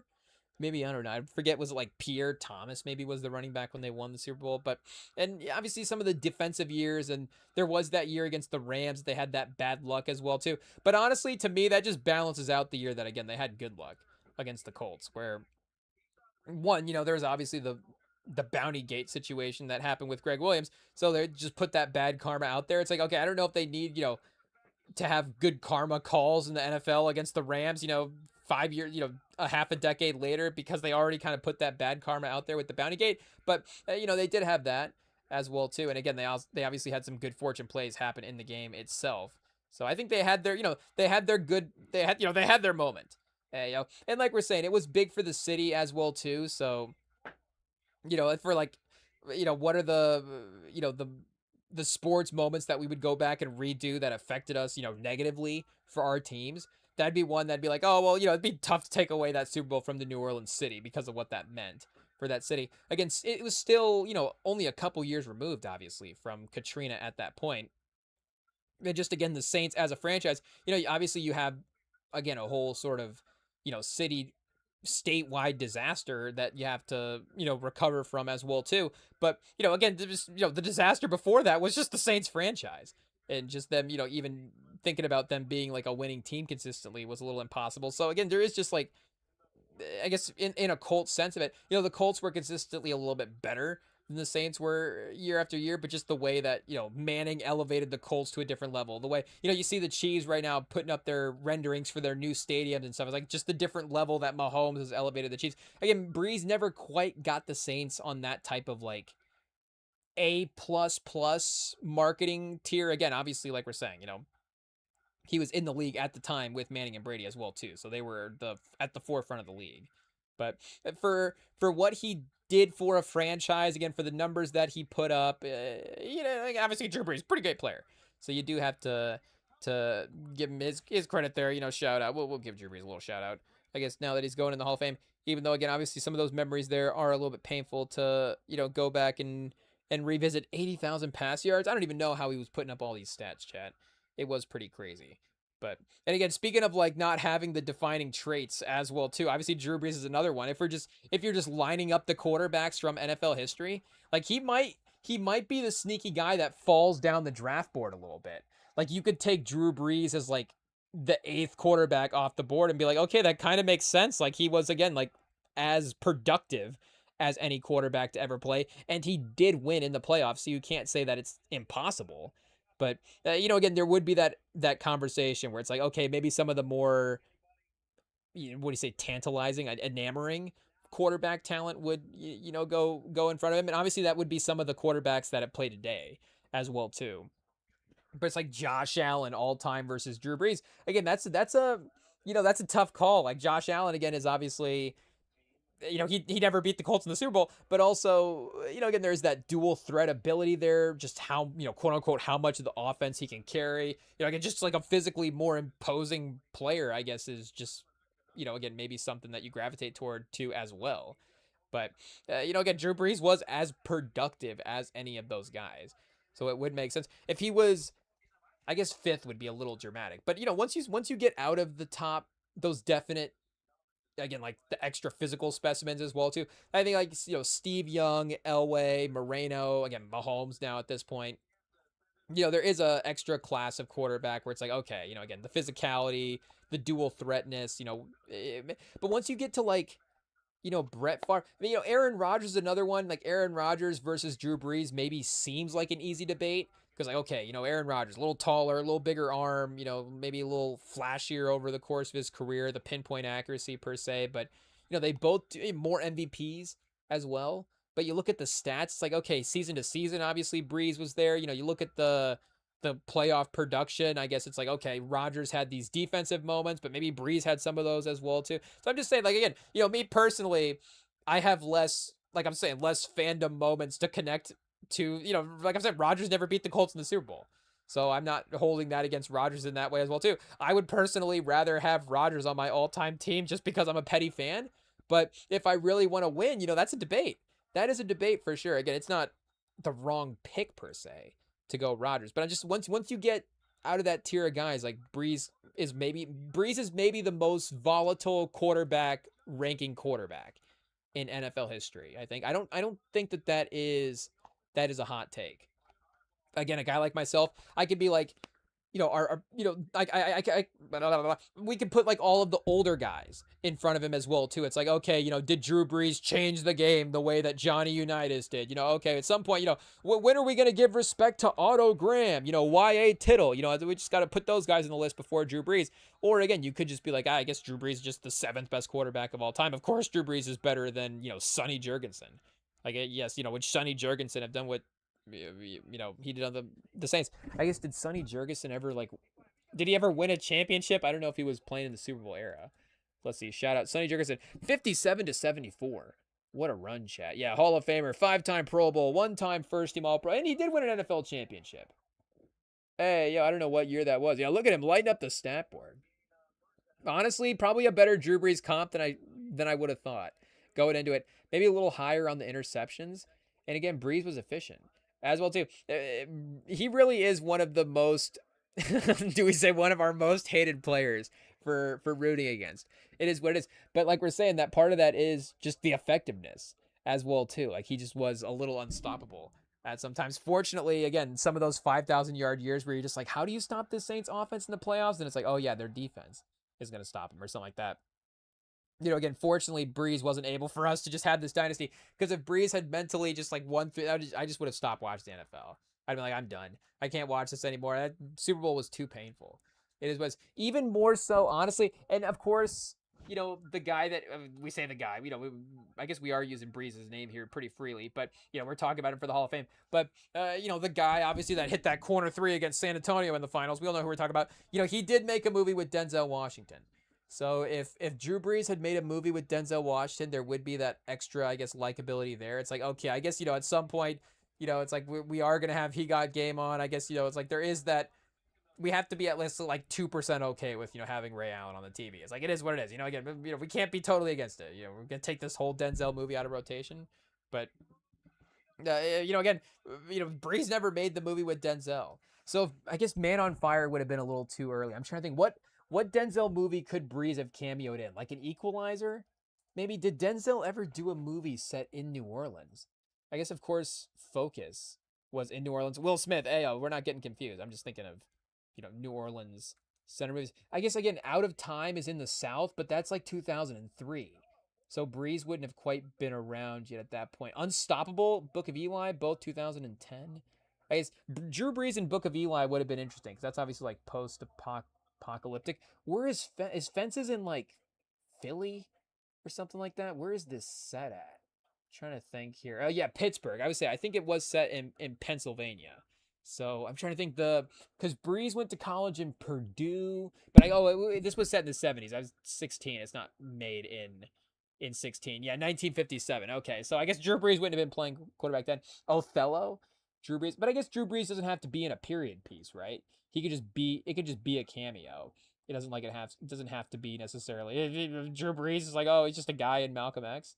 Like I don't know where Brees is cameoing at there, but if it was a little bit more in line with the He Got Game mold of it being more like we're saying I guess if it was like he did remember the Titans a couple years earlier, or if Drew Brees had gotten into acting in like high school, because he would have been 2000. I guess he would have been maybe I don't know if he would have been at Purdue yet quite yet. Again, maybe just a little too early. Oh no, he would have been. Hey, yo, 2000. So he got drafted in 2001. Okay, I was thinking for some reason he was like 03, 04 draft range, but he was 04 kind of when he got his starts, 03, 04 when he got to start starting anyways. But he was the 2001 draft for, of course, the Chargers, where he started his career, and then immediately just took off on the Saints, 4,400 yards the next year. But Sean Payton was obviously a major part of that as well too. 13 Pro Bowls. Hey yo. Though again, one first team all pro. Just a tough time to be a quarterback in the NFL. But what are we saying for his acting career? He would have been at Purdue in the 90s, so it would have put him at a good spot. He could have played a high schooler, and he got game because I think Breeze, maybe he does like look a little older in some ways. I don't know, but I think again him being 6 foot, he could have been right there next to Gosling.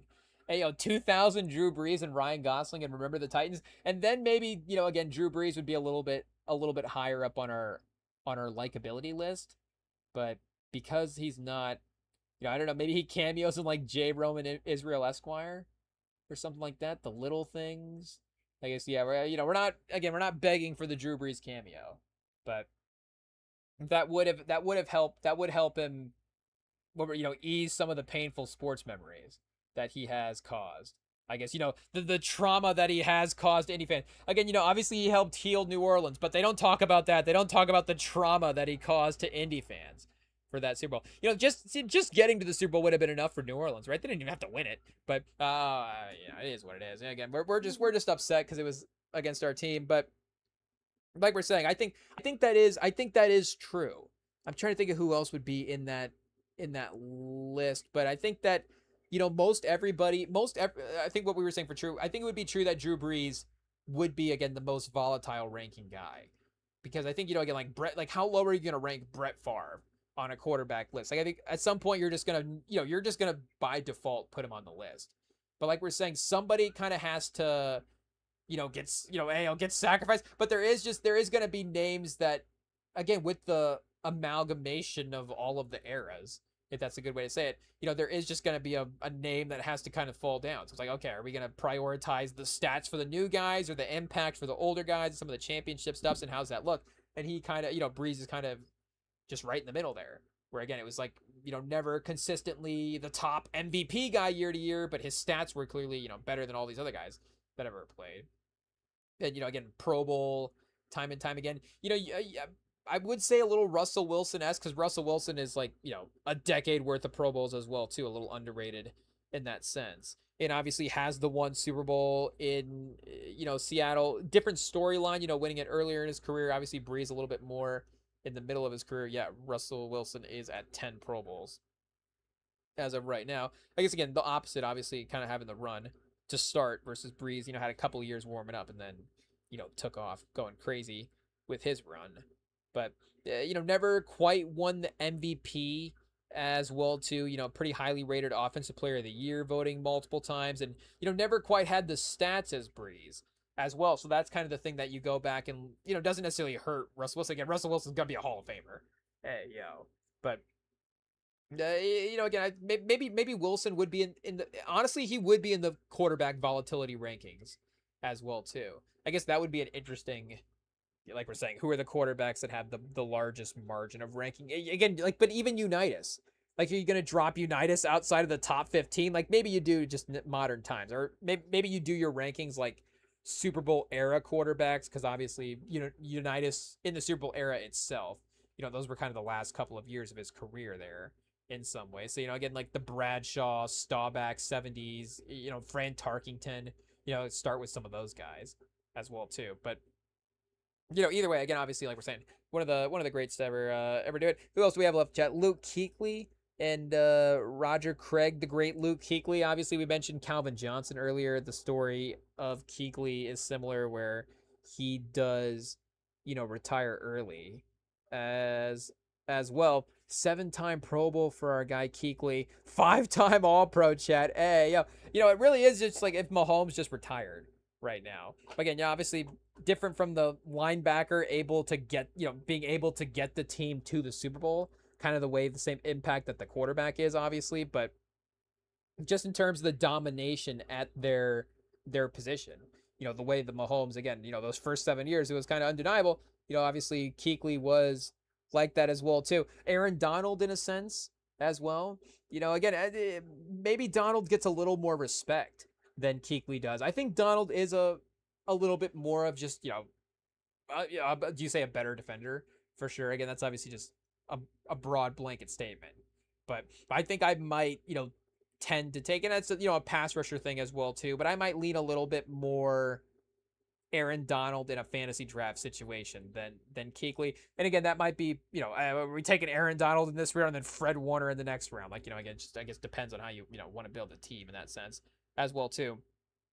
But it is, again, just that every year that he was out there, he was undeniably like the best player. Again, you wouldn't necessarily say that Kuechly is in the argument for best linebacker of all time, but it could be in the argument for best linebacker of all time. Again, going back in time, this is another one where some of the older guys definitely dominate this list as well too. And maybe I'm not going to know, the names as well. I'm thinking of like guys from the Cowboys and the Steelers having a lot of players from back in the day. There were some star linebackers on those teams as well. But just again, the idea of like Dick Butkus, was he a middle linebacker or was he a tight end? Who's the tight end? No, Mike Ditka was the tight end, and Dick Butkus was the linebacker. But again, like the middle linebacker was obviously way more important at one point as well too. And what do you mean by when you say Luke Kuechly was the last old school middle linebacker? But just again, that true almost like non-pass rusher, observe the middle of the field type. Like obviously he could do it as well too. But again, he never did log more than 3 sacks in a season. So it was, never like the main part of his game. Again, we were talking about Fred Warner earlier. Fred Warner is, getting pretty close to being a middle linebacker and also, being able to play it as highly up the level, era-wise as some of these guys. But even still, Warner is a little bit more down the field than Kuechly is in some ways. Like he is, is at his best when he's blitzing as well. He can cover and he's athletic. He can run. He can do anything. Krav Maga. But again, he is at his best when he is rushing downhill, attacking the run, and rushing the quarterback. And Kuechly was just one of those guys that again was just like a perfect survey the middle of the field linebacker and keep everything in check. And we don't again outside of there is I guess like we're saying that sort of.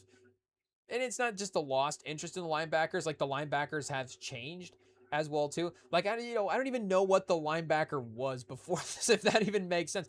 Again, like now there is like a linebacker now is like a safety that's put on extra weight, or he's a defensive lineman that's lost weight in some ways. But again, the linebacker was just like the most chaotic player that ran around. It was like we were talking about Dennis Rodman, obviously in the game we were just playing. Like there was that that forward in the NBA that was, and maybe they're a little bit back now with some of the re-spacing design of the NBA, but there was that forward in the NBA that was almost like the no skills player.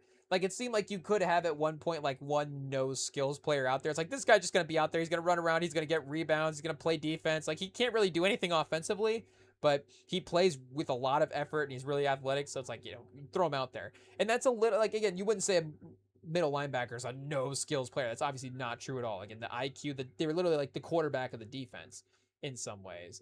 But again, there is like a specialized streamlining of the linebacker now versus again, it being kind of like its separate thing. Again, obviously, like we're saying, outside of, Fred Warner, who is, Bobby Wagner obviously was a little bit of a guy from that era. I guess Roquan Smith as well, too. Like, I just need to keep up with linebackers in some ways. But even again, like the last 15 years, like I would say, even the last 5 years, that's really gone away. Even like Darius Leonard was a little bit more in that Fred Warner lane where it's like, yes, can definitely survey the middle of the field, but still is that attacking downhill at his best linebacker there. So, obviously it's a little bit of a different era, starting in 2012. Again, is getting to be 15 years away at this point for Kuechly. But again, just that type of linebacker, almost the league doesn't even gravitate toward it a lot. If that makes sense. Again, not saying that, but just saying again, just the guy who is almost a linebacker first. Like I was saying, it seems like a lot of the linebackers now are converted from something. If that makes sense. A little like, I guess, tight ends in some ways. Where again, like tight end used to be kind of like its own thing. Like, I guess now it's just you're either the receiver or the blocker, obviously. And it's a little bit more, the talent's kind of being divided up there. But it used to just be like, oh yeah, your tight end's just like this guy who could just like go out and maul linebackers and then haul in like a 15-yard pass and just bowl everybody over and run down the field. It's like again, you wouldn't say like he's obviously a no skills player is a bad term for it, but it's just like okay, he's just a rough and tumble type guy, and that's kind of what the middle linebacker I guess was in a sense. Again, there's obviously a side of this as well too that is out there. But again, obviously, you just shouting out Luke Kuechly's football talent is it all that is, and like we're saying, just the consistent run of first team All Pros. Like who was the second team All Pro in 16 that would have broken the streak there? I guess for our guy Kuechly, we have Miller as the outside linebacker, Vic Beasley as the outside linebacker, Bobby Wagner, and then Sean Lee. Looks like he got like a flex kind of linebacker spot there. Dante Hightower was second team All Pro. Ryan Kerrigan, sneaky, pretty good pass rusher there for a while as well too. But yeah, of course, Sean Lee, he did have, hey, what do you mean by, Luke Kuechly light? Again, we tread lightly. Hey, that's not a double entendre. But, there was, I guess, some similarities there between their game, and health was a major thing for Sean Lee as well too. But yeah, I guess 2016 stayed healthy for 15 games, 145 tackles, made All Pro that year. No sacks. They have 12 tackles for a loss. What do you have for interceptions? No picks. Hey, how did Sean Lee make first team All Pro this year? What happened? But maybe just again a little voter fatigue for Kuechly as well. But again, obviously, best linebacker since Ray Lewis for sure. I think again, Ray Lewis, that's like we're saying, it's tough. Like again, Kuechly might be like the 10th best linebacker all time, but he's still pretty good. So it just, again, shows you a little bit for the era as well too. But for the century, you still have he's probably number 2. Again, by this, I guess Urlacher might be up there as well, but I don't even know if did Urlacher or did even Ray Lewis, make as many first team All Pros. As Urlacher was 4 first team All Pros. I guess we got a defensive rookie of the year here in 2000, and he made 8 Pro Bowls as well too. So again, we're not saying Urlacher is worse than Kuechly, but just the resume on paper there.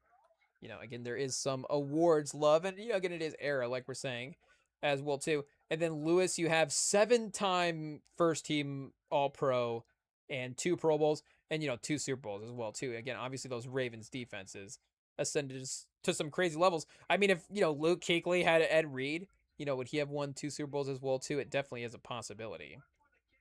And I guess Ray Lewis did break his first team All Pro streak in 2002 because I guess 5 games. Was that injury or was that something else? I guess go back and double check that. But was it injury to Ray Lewis? I guess is the question. But again, he would have had a similar streak of first team All Pros as well too. Obviously going into '99 there, but he would have been 6 in a row if he would have played in '02. You would have assumed, and then 6 games in '05 as well, and then '06 at 31. So I guess again would have had probably the 7 very similar run. And you do have to give Kuechly, I guess the quote unquote credit for the durability there. That is definitely something. Obviously, Lewis bounced back 08 09, had those other other two first team All Pro seasons as well too. And just again do you say a menacing player? But obviously again the playoff impact that we saw those Ravens defensive players have is unmatched for this century. That is for sure. But Roger Craig, chat. Do we save the headliner for last? I think we do. Obviously, like we're saying, the one guy who's not era matched, I guess, with this group of guys that got in. But again, speaking of underrated running backs, obviously we have McCaffrey right now, getting all the fantasy love, the two-way production and all that different stuff. And Roger Craig is one of those guys. Like Roger Craig would be a much bigger legend if we had fantasy football.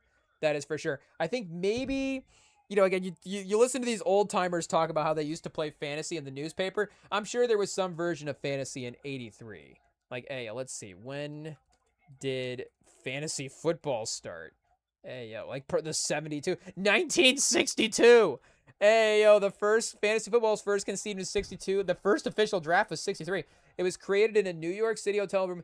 Bill Winkenbach, part owner of the Oakland Raiders, Oakland Tribune reporter Scotty Sterling, Raiders PR manager Bill Tunnell. They named their creation the Greater Oakland Professional Pigskin Prognosticators League. The GoPro, the Go PPL, I guess is what they called it. Chat. This is like a Tubi original right here. How does somebody not do the biopic of how fantasy football got started?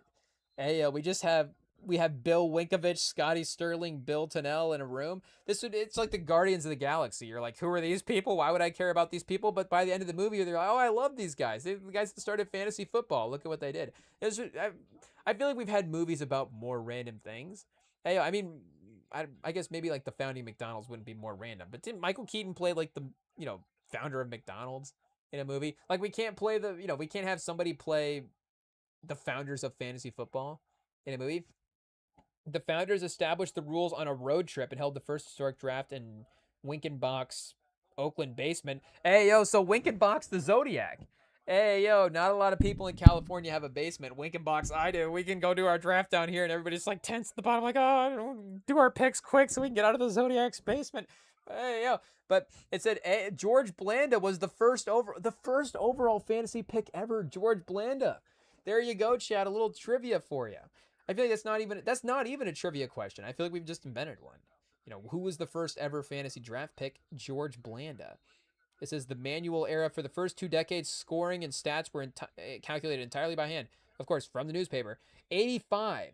So Grandstand Sports introduced the first online fantasy league in 85?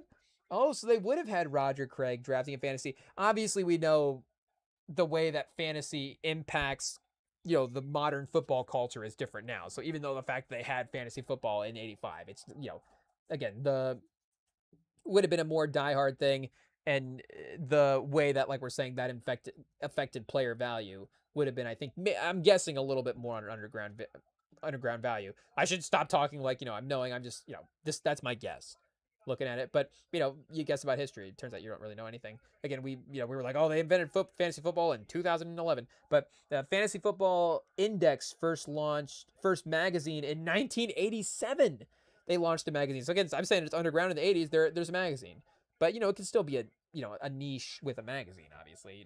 It's kind of what magazines are. But the early 90s, primitive online services, early internet bulletin board, free online platform arrived, RotoWire in 99. So again, turn of the century, it really starts to get, I guess, a little bit more popular there.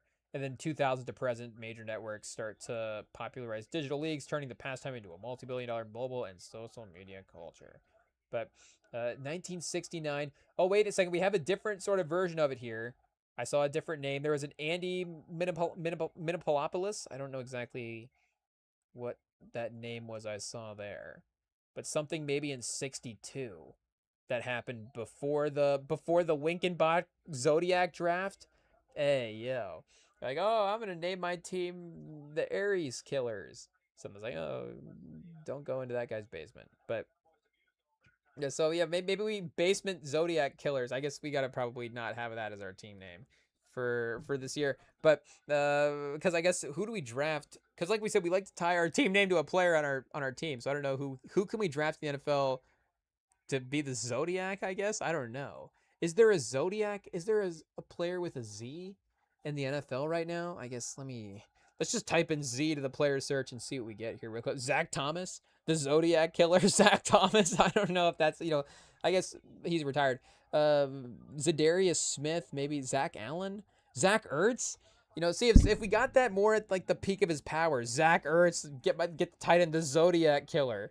Hey, I don't know if Zach Ertz would have been the Zodiac Killer. We need a more dynamic tight end. Again, does it have to be Z? I don't know if it has to be a tight end either. Tyler Warren is the Zodiac Killer, but maybe we'll workshop that. But I guess what are we saying? The point is Roger. Either way, again, Roger Craig Modern Fantasy would have been a household name.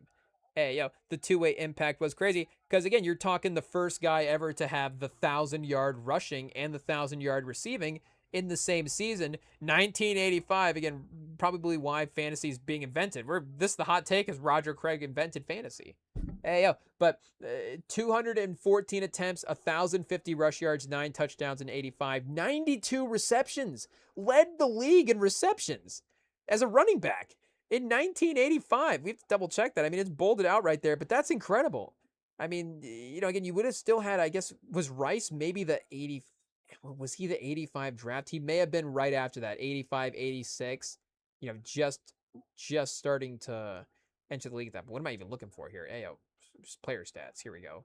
Receiving, I guess we could go scrimmage stats as well, too. But either way, we're looking for seeing, Roger Craig.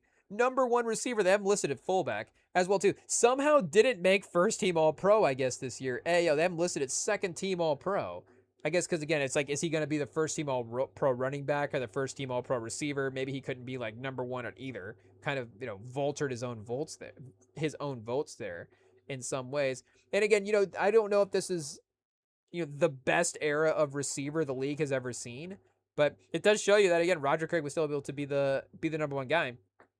You have, and again, at 1,016 receiving yards, he's still pretty highly up there. You have Steve Largent, I guess, is arguably the best receiver in the game. Mike Quick, Art Monk, Wes Chandler, Drew Hill, James Lofton, Chris Collinsworth is a top 10 receiver in the league.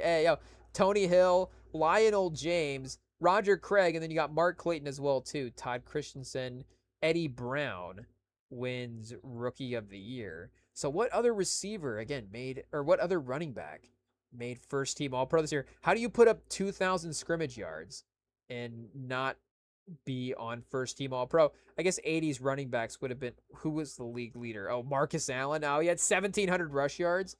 That is going to be a problem. Oh, and our guy Irving Fryer is the kick returner. We looked him up earlier, I think. But we got Marcus Allen, I guess, as the running back. So we only have 1 running back on the team. Is that what it is? So again, if you're awarding a guy for a rushing season, then obviously I guess Marcus Allen has to be the choice there. And I think maybe they have a flex spot on first team All Pro now, so you could have a either or if you have a receiver or if you have a running back have a crazy 2-way year like that, can kind of still be awarded. Oh, and Walter Payton as well too. Well, I guess I guess in 85 was that the Super Bowl year, so obviously, name value wise, it's going to be difficult to unsee Walter Payton, especially when he has 1,500 yards as well too from the ground. But your receivers, again, you had Largent, I guess, was your first team All Pro, and then I guess Louis Lips. Lewis Lips was also on first team All Pro this year. And then who was the other receiver? Mike Quick. So 70 receptions, 73 receptions, 1,247 yards, 11 touchdowns. It is pretty close. But even like offensive player of the year, I guess who won that? Marcus Allen? Yeah. Hey, maybe Roger Craig could have been second in votes. Do we get like an offensive player of the year voting situation here? Can we see that? Oh, and he won the MVP of the league as well. So, and Walter Payton was second. Wow, a 3 running back trio at the top of the league. I mean, what a year for Roger Craig again to put up 2,000 yards, where you have Marcus Allen having a career year and Walter Payton also, the most respected running back in NFL history at this point is, also having a great season as well too. Dan Marino 4th in MVP voting. So I guess, 30 touchdowns, 21 picks, quarterback value, a little bit different back then. But Marcus Allen, I guess, couldn't have won MVP because, and I guess you would have had Walter Payton right there at 2,000 yards as well too. 1,500 yards. But, again, the Roger Craig and, the part that was impressive about Roger Craig's season, obviously, was the way it was split up, again, being 1,000 yards, pause the hand motions, being 1,000 yards on both ways. And like we're saying, such a heavy, receiving threat. And it does show you, again, his yardage. Like, Marcus Allen was at 67 receptions for 555 yards. Like, 67, like, the average there, obviously, again, Craig was just a more productive receiver as well, too. So, wait, let's double check. Total yardage for Walter Payton this year, what was he sitting at? This might be, like, his highest total ever. 2,034 in 1985, and then he had 2,052 the year before that. So again, like we're saying, just Walter Payton, right off the peak of his powers there, still being dominant. He's still going to get the respect. 3 straight years of 2,000 yards overall from scrimmage for Walter Payton. So again, one of the greatest of all time. But I feel like that goes underrated as well too. The scrimmage yards aspect of it, where 3 years getting that 2,000 yard mark. Like, again, like Marshall Faulk. Like, obviously, there have been some other guys to do that, but I don't know. You just don't seem like Walter Payton's name would be in that category specifically. I mean, we're not forgetting about his name for great running backs, rest in peace.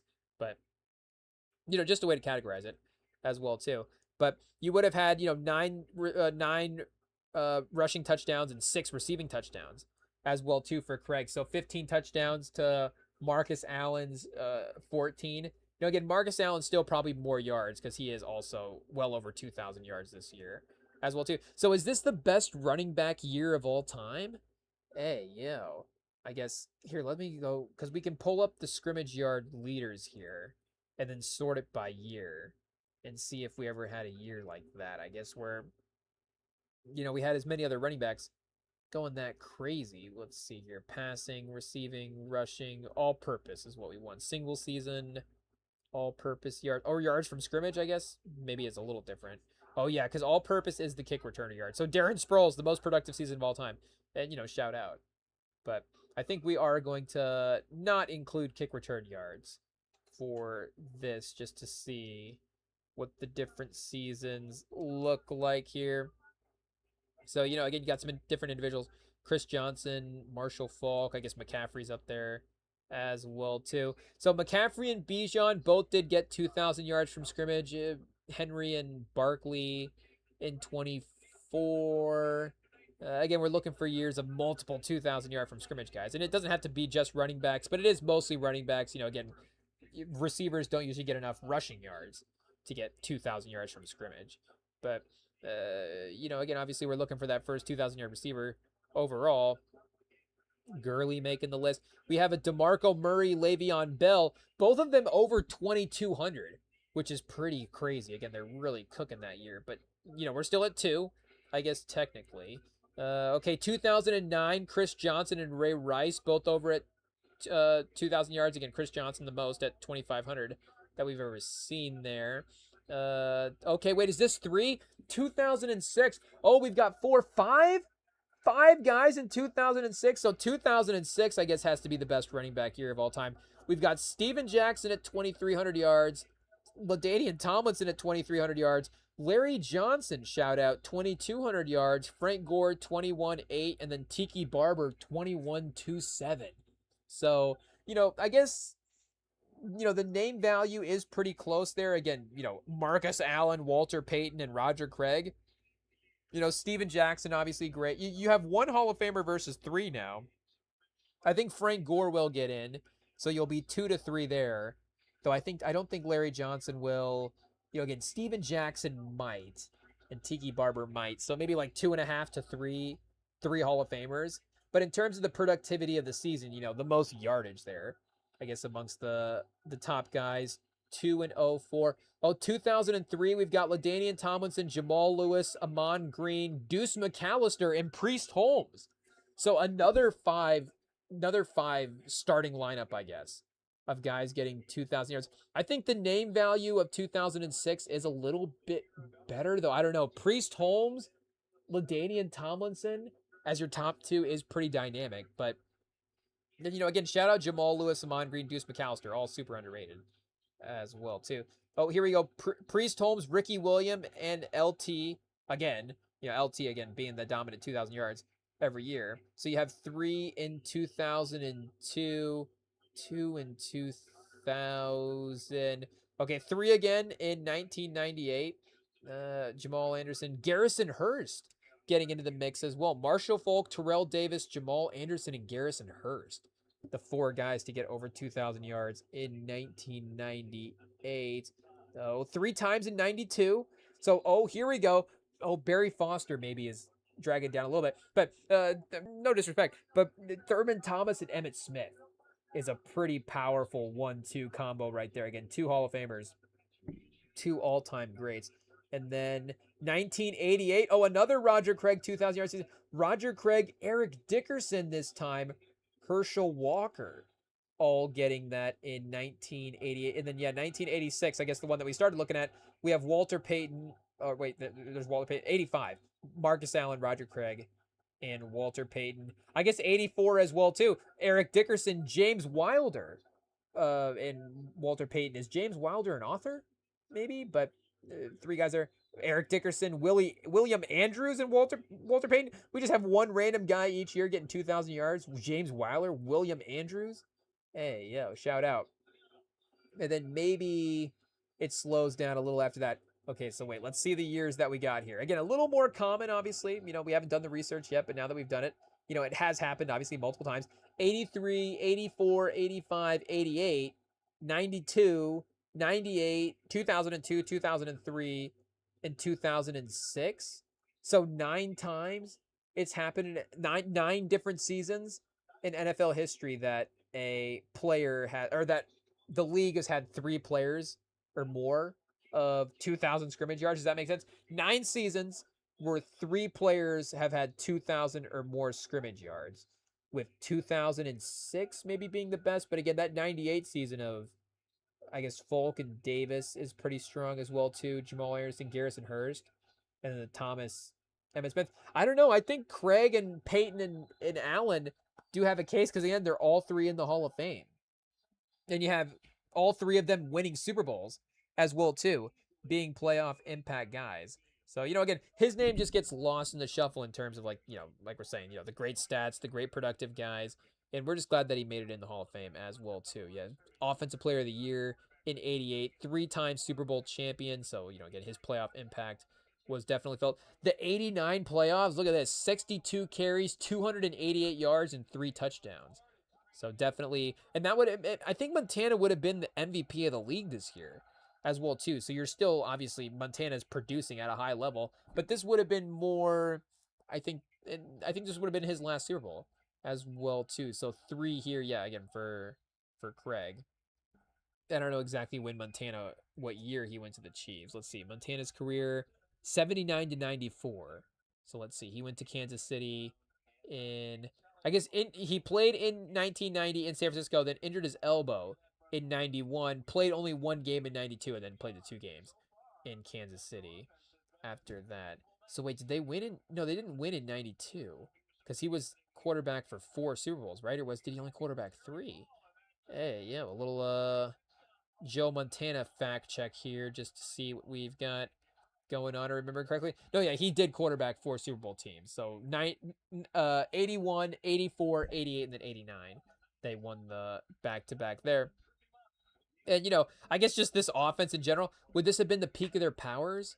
I guess, because you would have had Craig leading in rushing, Montana leading in passing. 11 touchdowns, 0 picks in this playoff run. 800 yards, 78% completion percent. I mean, he just doesn't miss. Hey, yo.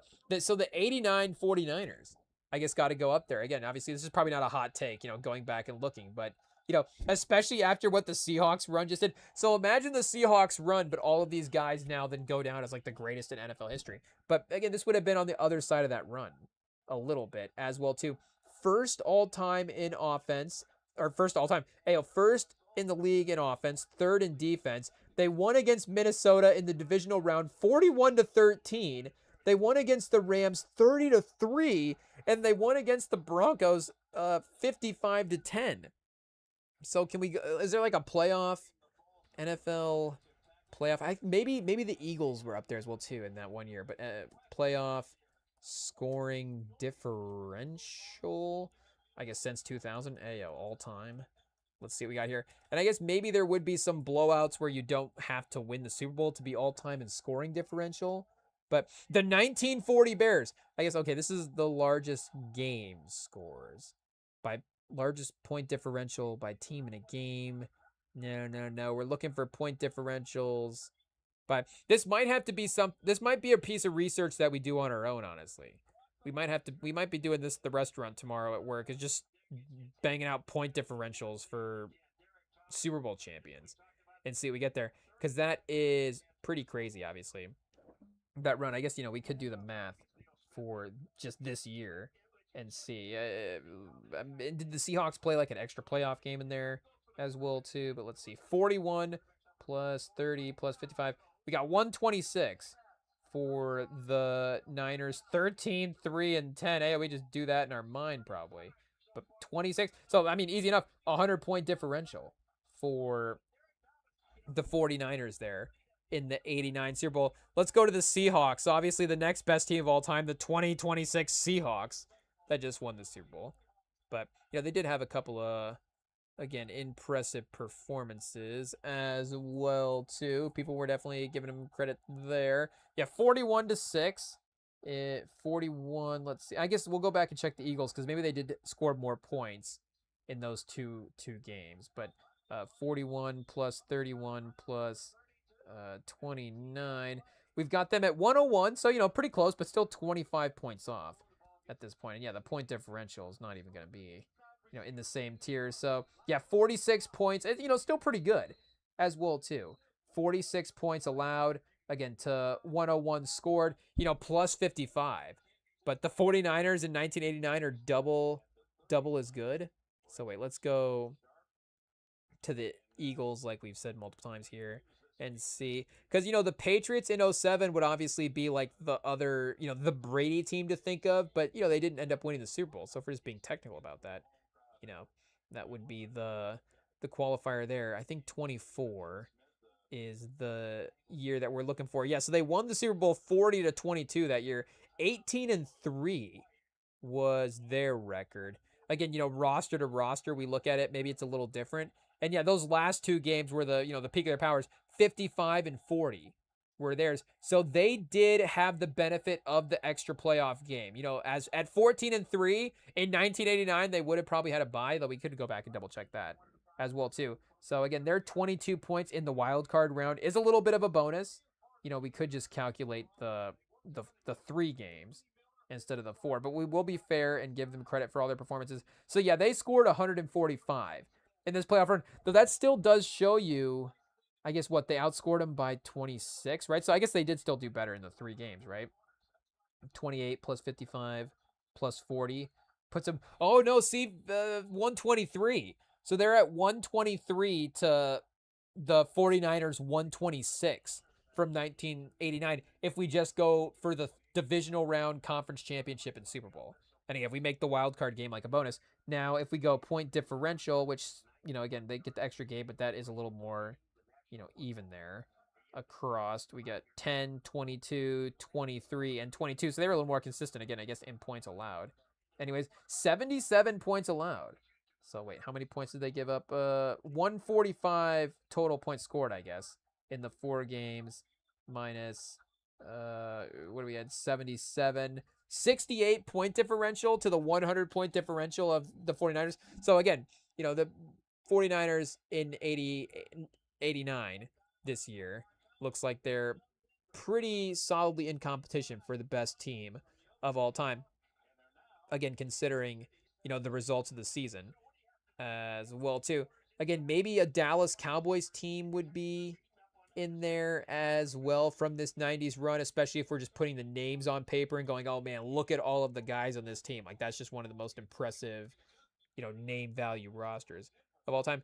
And, again, that's just going to be a good team as well too. But still, there is that little extra boost. Again, like Kansas City maybe is a little bit like that right now. Like Kansas City, you put Kansas City up versus, again, the 70s Steelers. Like, maybe the 70s Steelers hold some more name value players than the Kansas City dynasty that we just witnessed. But again, Kansas City dynasty is just as successful as any of these teams. But let's see. We were going back and looking at this Roger Craig team here real quick and just double checking what we got going on here. So, painful memories. We hate to, look up the bad past of the mistress team here with Denver. But let's see. Again, crazy run by Montana that year as well too. So yeah, they did have Rice as well, who did also lead the league in receptions and touchdowns and was first team All-Pro that year, 1,400 yards in his own right. Okay, that does take a little bit away from the receiving from Craig, I guess, at that point. And, you still have John Taylor, another 1,000-yard receiver as well too. But again, even, still productive, obviously. 49 catches for 473 yards, half the production that he was getting, a couple of years before that. And wait, when was Jerry Rice drafted? We'll just double check that. 85. So I guess, yeah, that would have been, right there, just starting the league when Craig had that reception heavy season that we were looking at. I guess the playoff run here for the receiving rushing combo to check that out. So you have Jerry Rice, 19 catches for 317 yards and 5 touchdowns in 3 games. Roger Craig, 62 touchdowns, 288 yards and 62 attempts, 288 yards and 3 touchdowns. 20 first downs for Roger Craig, 13 first downs for Jerry Rice. So they led the playoffs in first downs as well too. For their respective spots on the field. I guess 70 touches overall for Craig in the playoffs to 19 for Jerry Rice. Jerry Rice still more touchdowns and almost as many yards as well. Again, which shows you the explosiveness. So yeah, we might have to do some some rankings and see how, just double check. Is this 49ers team really the greatest of all time? Is somebody, somebody has done this article so we can see best NFL teams ever. I guess Google AI is going to, give us their opinion as well too. Oh, of course, the Dolphins, undefeated Dolphins, the Patriots, the 85 Bears, 72, 78 Steelers. Okay, I guess offensive dynasties, it's listing the Niners under that. It says the 92 Cowboys, I guess, are the team to go with there. So what did ESPN say? Ranking every Super Bowl champion from 0 to 60. Here we go. Oh, hot start. The 1970 Baltimore Colts are the worst Super Bowl champion of all time. Feels a little bit rude. But I guess, we'll just have to agree to disagree with the ESPN guy here. Okay, we're skipping to the end. And see, 1991 Washington they have as the best team of all time? Okay, we have to go back and look at that. The 1985 Bears, they do have the record, but I don't know. I guess in their offense, you have Walter Payton, and their defense was so good. The 1985 Bears versus the 1989 Niners. No, Chet, they've got the Seahawks at third. Oh, no. It says this placement for 2025 Seahawks team will certainly shock most fans, as they're never the public sentiment. The Seahawks were one of the best teams. In fact, this is okay. Let's get to the case where they're the best. It's the Seahawks finished with a historically strong defense, 12th since 1978. Special teams, 24th since 1978, to go with an above-average offense. It also played the 8th toughest schedule in the league by DVOA. In the league this year, or the league of all time. They had the great divisional round game. It says there's a big gap in DVOA between the 25 Seahawks and our top 2 teams. Only one non-Super Bowl champion would fall into this space. The 2007 Patriots. And the last two teams are clearly. So wait, they're really good in DVOA? Is that what they're saying? They're really bad. Hey, I don't know. But either way, Seahawks at third is obviously aggressive. So they do have the Seahawks here over the 49ers in 89. Again, do the Seahawks Kenneth Walker versus Roger Craig, Jackson Smith versus Jerry Rice? I mean, great performances, but still. I think, and it is, those are interesting comps both ways as well too. Obviously, it's a great comp, for JSN to compare him to Jerry Rice. But like we're saying, the sort of uncanny ability to get open, Kenneth Walker kind of has the dual threat ability of Craig, though Craig is, I think, a step up from Kenneth Walker there. Ayo, he just got put in the Hall of Fame. But, again, we might have to even go back and check out this 91 Washington team as well too. Again, I don't know if it has the same sort of overall star power that this Niners team had at this time. I guess they wouldn't have had Dion quite yet as well. Dion got drafted in 89. But he got drafted to Atlanta, I guess, not the 49ers. So he went to San Francisco in 94 only, I guess, that year. Of course, it worked out. Won Defensive Player of the Year for him. But yeah, I guess I thought maybe he had multiple seasons there as well. So 91 Washington. Hey, let's just double check. See who's on the roster. Joe Gibbs, coach of the team. A less impressive, I guess, game score for him. Though the Bills were obviously a great team as well too. They were 14-2, and they did beat the Lions 41-10 in the championship game. So 24-7 versus Atlanta in the divisional round as well too. Pretty convincing. Mark Rippon versus Joe Montana. You're immediately at a loss there. Ernest Biner, I think he's known for other things. Art Monk, I guess they had the great defensive team as well too at the time. Darrell Green for sure.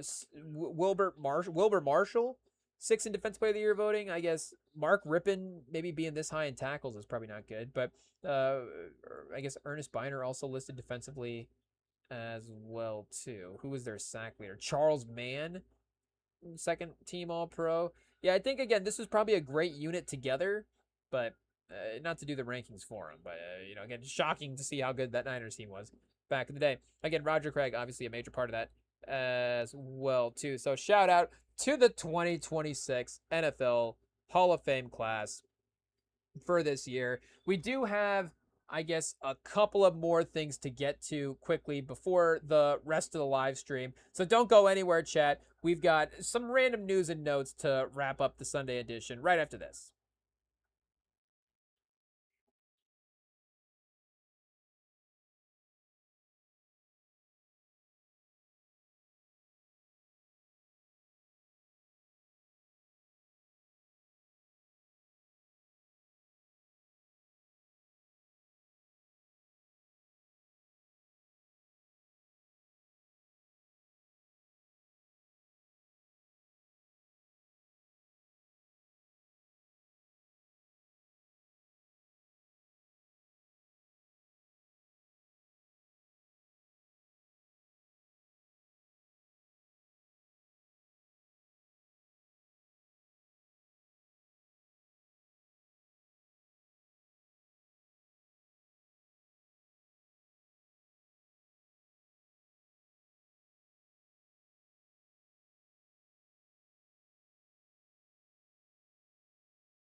All right, chat. We seem to be having a little bit of a technical issue here in the background. We're trying to get the news feed to load, but it's not going. What does that mean? Instagram's our news feed. Our news feed for the pod. You know what we mean. Getting the topics. But I do have pulled up here on the phone. It is loading there for some reason though. I don't know why it's not showing as say it kept saying failed to load. You know, hey yo. So that's our technical knowledge there. Seems like it is not working. But I guess we do have a lot of random stuff to mention. We might have to hit debate corner next time and tackle some of these random debates that IT was thrown at us. But the main piece I guess we do have to focus on here, and I guess keeps in line with the football as well too, is this piece of news that we saw involving Akron Zips football. So, Akron, obviously the mighty team of the National Collegiate. What conference are they in, chat? The mighty team of the Mid-American Conference. So, obviously the Akron, Zips is like you're saying, a team that we're all keeping an eye on. And mainly now because they did announce recently that they are having a new fan competition, offensive coordinator of the game. So, it sounds kind of as much as it, reads there. They are announcing that the University of Akron newly announced offensive coordinator of the game promotion has generated millions, I guess, of social media impressions, blah, blah, blah. It was announced Tuesday that they will give one season ticket holder the opportunity to work directly for Akron Zips head coach Joe Moorhead to help script the opening drive of Akron's 2026 home opener against Robert Morris on September 12th. All current season ticket holders automatically entered into the random drawing with each season ticket counting as an entry. Season ticket holders also earn additional entries by referring new season ticket holder buyers. So, it is obviously a great idea to generate interest for sure. You know what'll make me sign up is, wanting to call a game.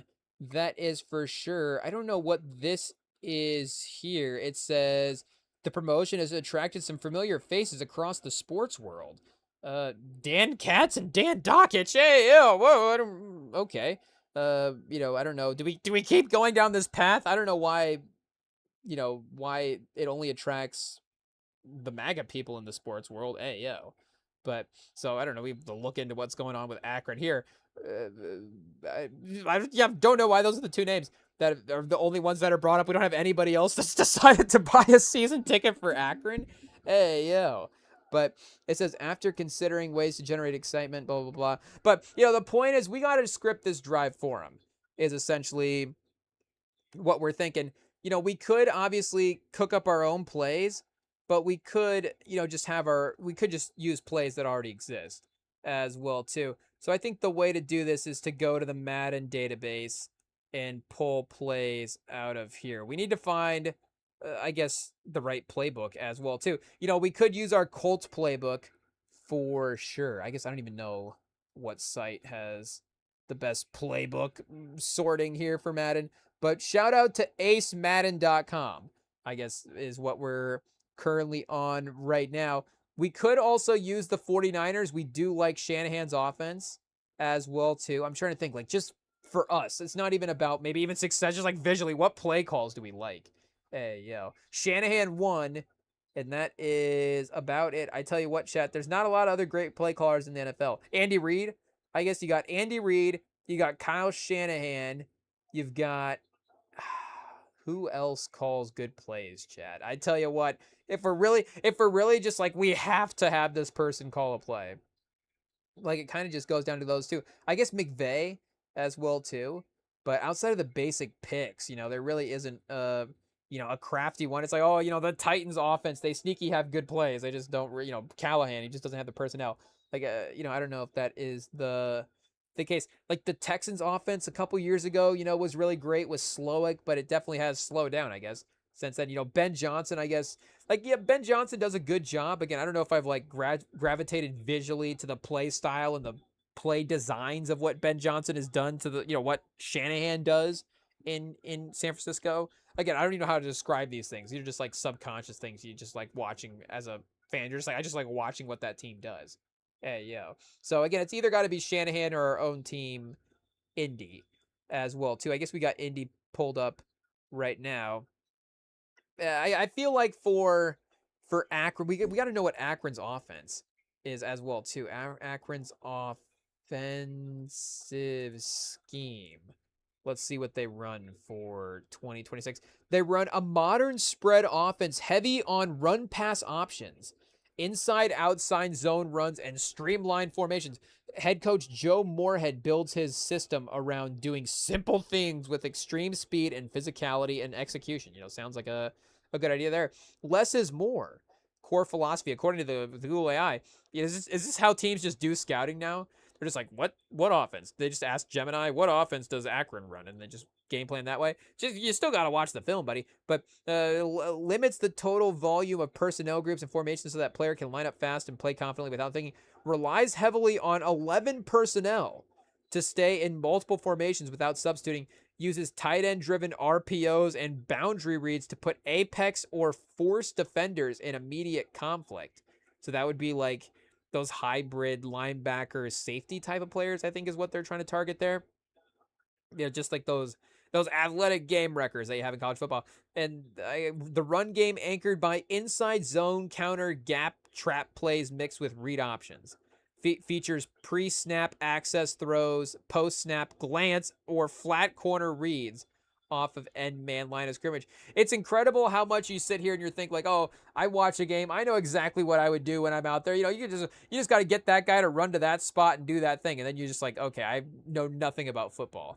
Once they start actually talking about, you got to do the gap trap situation. It's like trap. I didn't know they had hi-hats and the run game and college football. It's like I think we're getting terminologies mixed up all of a sudden.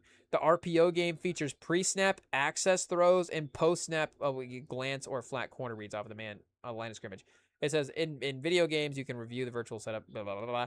Okay, so we also need to know what Robert Morris does defensively, because obviously that is the opponent that they have lined up for the week 1 game plan situation. The Robert Morris Colonels, I guess is their team. Colonials? Colonels?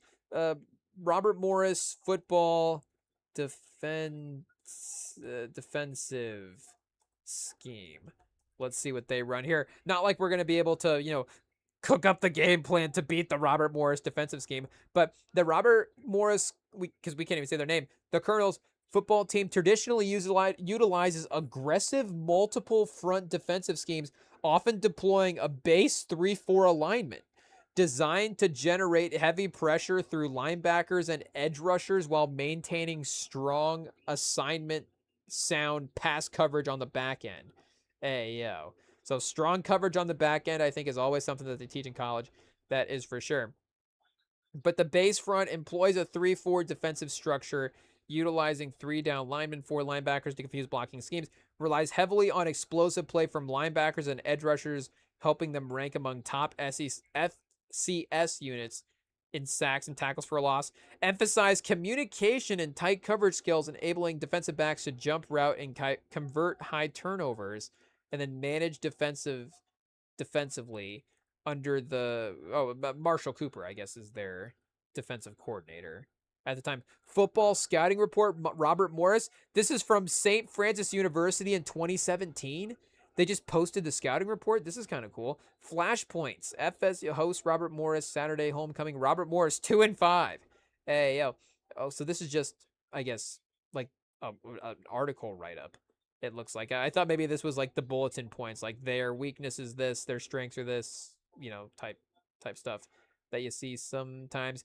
Players mentioned Lorenzo Jerome, I guess, is a shout out as well too. So I guess it's just more of a game recap, like we're saying. Scouting report, a little bit of a stretch there. Stampeding through the 2025 USF football roster. Transfer Xavier Steins commits to, I guess we have a transfer, somebody transferring in state from Robert Morris. So we have to attack a 3-4 defense, I guess, essentially. So what did they say? They said they were running 11 personnel. So wait a second. Chad, we got to find 11 personnel in here. The single back. Okay, single back bunch, single back doubles off close, the wing close, wing pair heavy, wing stack, wise triple close.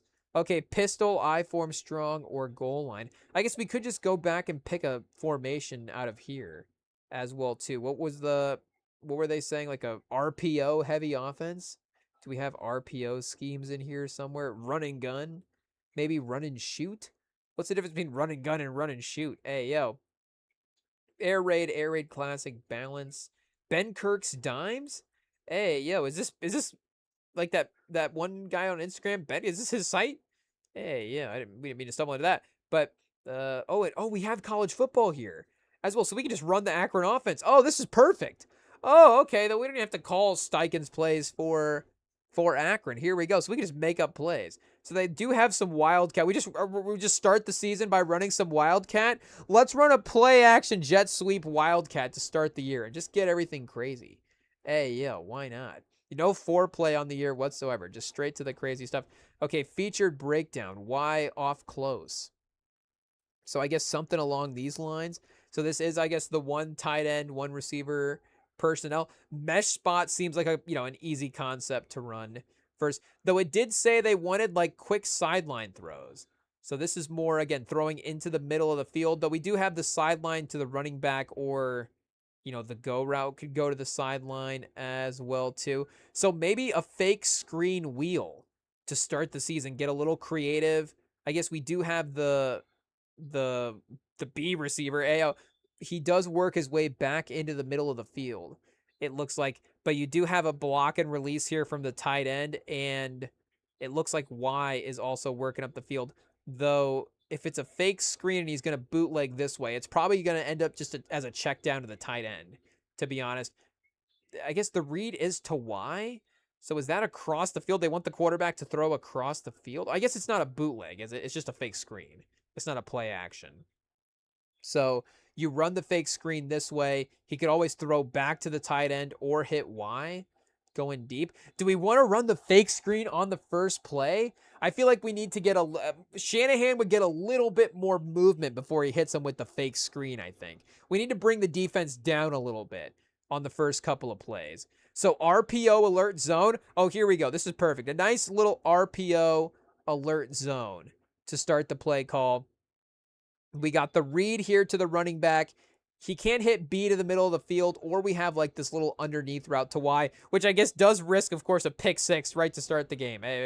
Immediately throw, but this could be a handoff as well too. We get the outside receiver moving into block. I guess the tight end maybe is the one that is running this in route here. So let's see. Do we have another RPO option that we could go to here? RPO peak spot. Hey, yo. So we got an either a sit down route, or you could break to the sideline. The tight end breaks to the sideline, a little sit down route by the receiver, and you do have X go up the sideline here. So that would, the safeties are watching for that area, I guess, in the RPO fake screen that we were setting up. We may want to set him up to the other side of the field potentially as well too. So we do have a Y sail here, or a wheel switch that we could go to. Honestly, we may run peak spot and then hot route X into the middle of though that would bring the defender into B space as well too. Let's just run peak spot first, I guess. I don't know what picking the play does, if anything. What can we get here? Can we like stack plays? We need to be able to stack plays and get like an actual play call situation. I don't know if there's a site that is going to do that for us, but I guess we could just remember it ourselves as well too. Do we need to write this down real quick? Okay, so we got RPO peak spot as our first play, chat. Hopefully this does well for us. I don't know, maybe we'll try to simulate the drive afterwards and see how this goes. Okay, RPO. I don't know how many plays we get to go for. Average drive for Akron last year, and then we just go based off that. Maybe we can even look that up as well. As I'm saying it, it doesn't seem like it would be that impossible to find those numbers, if we're being honest. And maybe we just go like play for play against Robert Morris. I don't know. Let's see here. Okay, let's look up Akron and see if we can just pull up some stats for them from last year. Okay, yeah, 2026, obviously nothing on the board quite yet. 5-7 as of last year. Okay, so there is room for us to improve this team. They do need us, chat.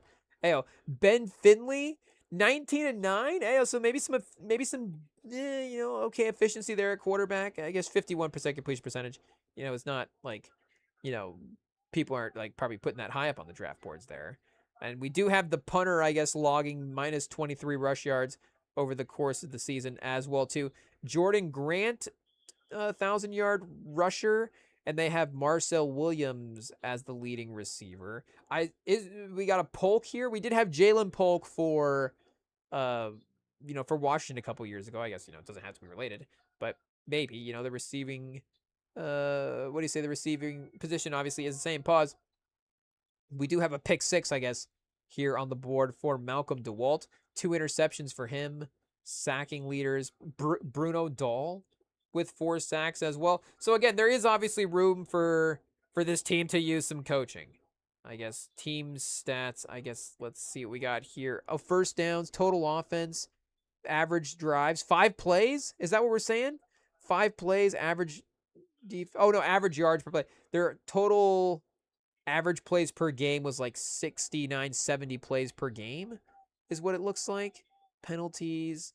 So I don't know how many drives that is per game. So we get to call 70 plays, I guess, anywhere from, 6 to 7 plays a drive is obviously something there. So I guess let's just see if we can set up a sim and go for this. Okay, so what do we ask? We need to sim Akron versus Robert Morris with us calling plays for Akron. Okay, so let's see if for week 1 of the 2026-2027 NCAA, I guess FCS. I don't. Did they Mid-American? I guess we know what the game is. 2026-2027 season. It's college football. I guess we'll just go CFB, college football season, and hopefully this gets us what we need to go here. Okay, so here we go. Here's our matchup. Robert Morris versus Akron. So we're I guess getting the ball first. Maybe it's gonna over sim this in a way that we went. Oh, we get some weather here. Okay, so blue and gold faithful in the stands. A crisp game day air. Season opener energy. Do we get to pick our opener team? Do we get Mo Bamba going? Oh, baller. Do we just get a hype song there? I guess it could be something off the new Future album. We were talking about Future earlier as well too. Maybe Play by Cardi, or I guess like Don Toliver as well too. It's like, I want to rock your body. I guess I don't know if that goes for the hype of an NFL game as well too. Let's see what's on Spotify right now. Or can we go like Akron football game day? And let's see if there's any playlist. There's a Wisconsin football playlist that pops up. Nothing for Akron. So one of the Akron students out there, get on Spotify and get a college football game day playlist going for your team. I guess is what we need to go there. College football hype 2027. Let's see what we get. 2026. Okay, I guess Georgia. Let's see what Georgia's playing right now. Herschel Walker by JD Boys. I guess Big Rings by Drake and Future. Okay, so we're still playing the same stuff here. Jeezy. I guess more Kanye. AC/DC. Okay, more Drake, more Future. Okay, makes sense. So I guess again, have we crossed over? Have we added like a new college football stadium anthem in 2026? I don't really know. But okay, so first quarter, 1st and 10, ball on the Akron 25. It looks like we are calling plays first. Okay, so our first play, what do we say? We're running RPO peak spot is our first play. Hopefully the simulation will know what the play calls are. So, and obviously the AI is going to get the perfect play call to counter us here. So that's going to be a bit of a problem, facing the AI coaching system, but let's see what we can do. So, first play call Okay, what do we got? RPO, peak spot. Make sure we get the right title here. Yes, sir. Do we have to put the formation in or just the play? So gun. Let's go gun Y off close normal. We're gonna pretend like we're really calling a play here. Guy AO. We've already messed up. Guy off normal AO. Gun normal Y off close. RPO peak spot go. Oh, see, we've already messed up. We've already messed up. And there's probably an audible and a hot check in all of the situations, and we didn't mess that up. So we got gun off gun normal off close Y RPO. Wait a second. Okay, we get our spelling right. RPO, peak spot. Okay, I think we're finally good to get the first play call in, and see what happens. Hopefully, we don't throw an interception on the first play call. Hopefully, this goes okay. What is Robert Morris gonna throw out there with their with their defense? As his QB takes the snap, reads the Colonel's weak side linebacker at the mesh. The linebacker bites hard on the inside zone fake, crashing down to fill the B gap. Seeing the void over the middle, the QB pulls the ball smoothly, steps up, and zips a quick strike to the tight end, who settles into the vacant spot. The catch secured clean at the 32-yard line. Okay, 7 yards. Boom, we're off and cooking, chat. We got a successful play call in. Let's go. This is not as difficult as it looks. We can get yardage. Just this is all. We get 7 yards every time. We're winning the Super Bowl. We're in the Hall of Fame. 7 yards of play. We're the best coach ever. It says the QB correctly identified the crashing linebacker. I guess, fortunately that works. And obviously, do we have to set our own timer of 40 seconds? Okay, Chad, this is going to really make it much more intense. The play call. So we got to get the play call in. Okay, 40 seconds. Boom. And we're going to need more time as well, too, to, what do you say? Get it in the huddle. Ayo. So let's just run a read option. I guess read counter bash. Okay, let's go read counter bash next. We've got 15 seconds already off the play clock, chat. This is not going good. I guess it's different from typing. So we get a pause when we type in the... Do we pause when we type in second play call? Okay, we started back up. RPO bash. Chat, we don't even know the own playbook as well. Read counter bash is what we wanted. 32 seconds off the play clock. We're going to get a delay of game, chat. It is what it is. We're not going to enter that in because, pause, we're not going to give ourselves the penalty. 40 seconds off the play clock. Hopefully the rules change. Okay, read counter bash is the next play call. I feel like 2nd and 3, that is a pretty safe option there. Maybe we could take a little bit of a spicy run play. We keep in formation as well, too, to play a little bit faster. Only a minute, only 63 seconds off the play clock at this point as well, too. Should we tell it to penalize us if the play clock runs down? Hey, yo. Zip lines up in shotgun, snaps the ball, front side guard, tackle, pull right on the GT counter scheme. Meanwhile, the running back heads left on the perimeter sweep, bash, backway action. The QB meshes with the running back, keeping his eyes locked on the backside defensive end. Seeing the guard and tackle pulling across, the RMU, the Robert Morris end squeezes hard down the line, crashes there in the turn. Reading the crash immediately, the QB hands off to the outside sweep. Oh, chat, what's going to happen? The RB catches the corner behind a clean seal block from the wide receiver, hits the gas up the sideline, steps out of bounds after moving the chains for a double-digit gain. Let's go, chat. 2nd and 3. We're cooking. Okay, so we got the handoff now goes for 11 yards. Our the IQ is good for the QB so far. He's made 2 good reads because, again, we do have options. We are, obviously, having some dependency there for him to, as you would for the quarterback, to make the right play. But, there's not like the check down pass option in a sense. Like, it's like, oh, he's going to just tuck it and lose 6 yards if he plays safe.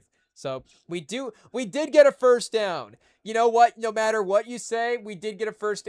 We can tell people we got a first down against Robert Morris in college football.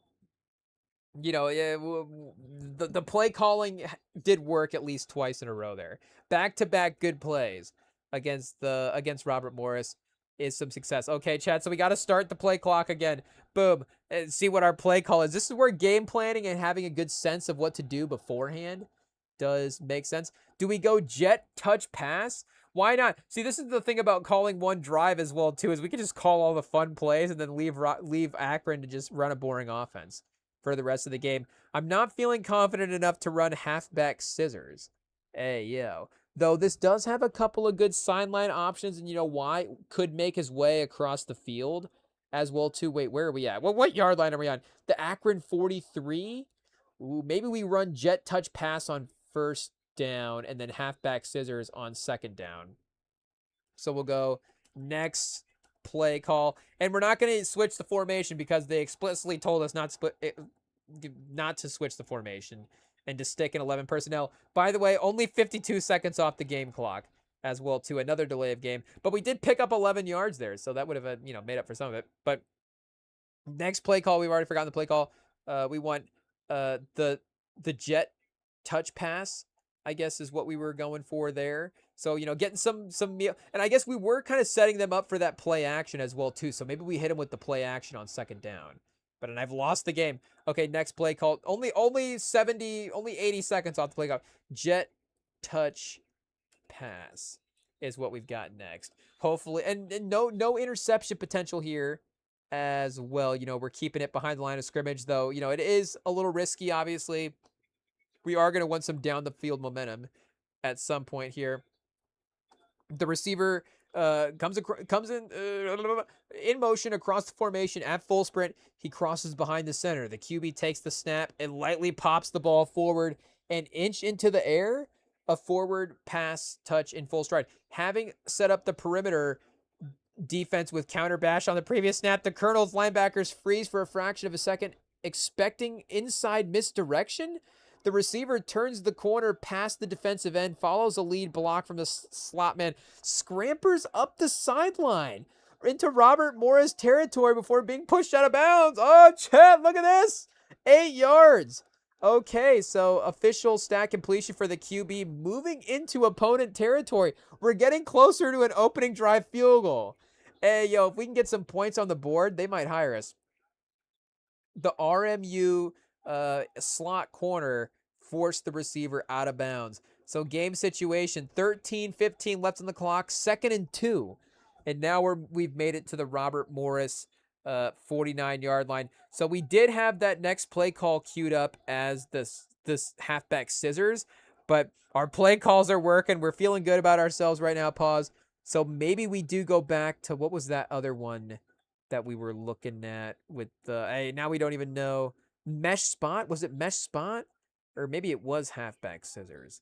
I don't know. We did say that we wanted to kind of bring the defense down a little bit before running mesh dot. Or do we do the tight end middle screen and just keep going with our fancy play calls as well too? Y sail? Do we just have our quarterback line up and just throw down the field? He could hit Y or he could hit the running back as well too. I guess, do we have to make our read for the quarterback? That is something too. We have done like one read type plays versus having like the AI sim what our quarterback is going to do. We just lost that play action that we were looking at earlier. Maybe we were looking at a different play sheet as well too. PA boot. So it's too late. We're already at another delay of game here at this point. Oh, maybe it was this fake screen wheel. I think it might have been this here. So let's go with this play call next. Can we copy and paste? Okay, there we go. That's obviously what you do to call a play call in 2026. Copy and paste. Okay, so next play, we've got the fake screen wheel route, I guess, and see if we can keep him off balance here. We might be getting a little too tricky though, and we haven't really stuck to the run much. It's been a lot of option, been a lot of passing. So again, really relying on our quarterback. I think first down next time we may call a run if that is not too predictable. It says setting up the play perfectly off the previous jet touch pass. The slot receiver, it's amazing what happens when you have all day to call a play. The slot receiver goes in motion at the snap. The QB pump fakes hard toward the receiver, swinging wide. Oh, and see, our quarterback is on fire right now in the simulation. Selling a quick bubble screen. The Robert Morris corner and the safety both bite aggressively, surging forward toward the line of scrimmage to blow up the screen. Instead of blocking, the outside receiver turns on the Jets, slips right past the committed defensive back, and wheel routes up the sideline wide open. The QB resets his feet and drops a beautifully lofted spiral over the top. The receiver catches it smoothly in stride at the 15-yard line and glides untouched. We just scored! Oh, Chet! Look at that! Look at that! It's a touchdown play! Hey, yo! 49-yard touchdown play call. Oh, Chet! Reb Shanahan over here. Look at that. Hey, yo. We're going to have to lose the hat in celebration here real quick. Reset the hair underneath. Okay. Let's go, Chat. We're get IT's high-fiving in the booth right now. The offensive coordinators are celebrating. Oh, Chat, look at that. Akron. There's the play calls right there. Obviously, the disadvantage would be Robert Morris knows, but we just scored you a touchdown on your opening drive. Defensive backs completely bit on the fake screen, leaving the real route right open. Extra point. Hey, who said we weren't going to go for 2? We don't want to stop calling plays now. We're going for 2. Hey, yo. Touchdown, Chet. Was that 4 plays? 4 plays, 79 yards. Were those all passes as well, too? Wait, we have to go back and double check what plays we did there. Okay. Do they give us one more? I think so. Special teams unit forces a touchback on the ensuing drive. Robert Morris goes 3 and out on their opening possession. 2 stuffed runs and an incomplete pass on 3rd and 8. Oh, Chat. They punted away. Akron downs the punt at their own 30-yard line.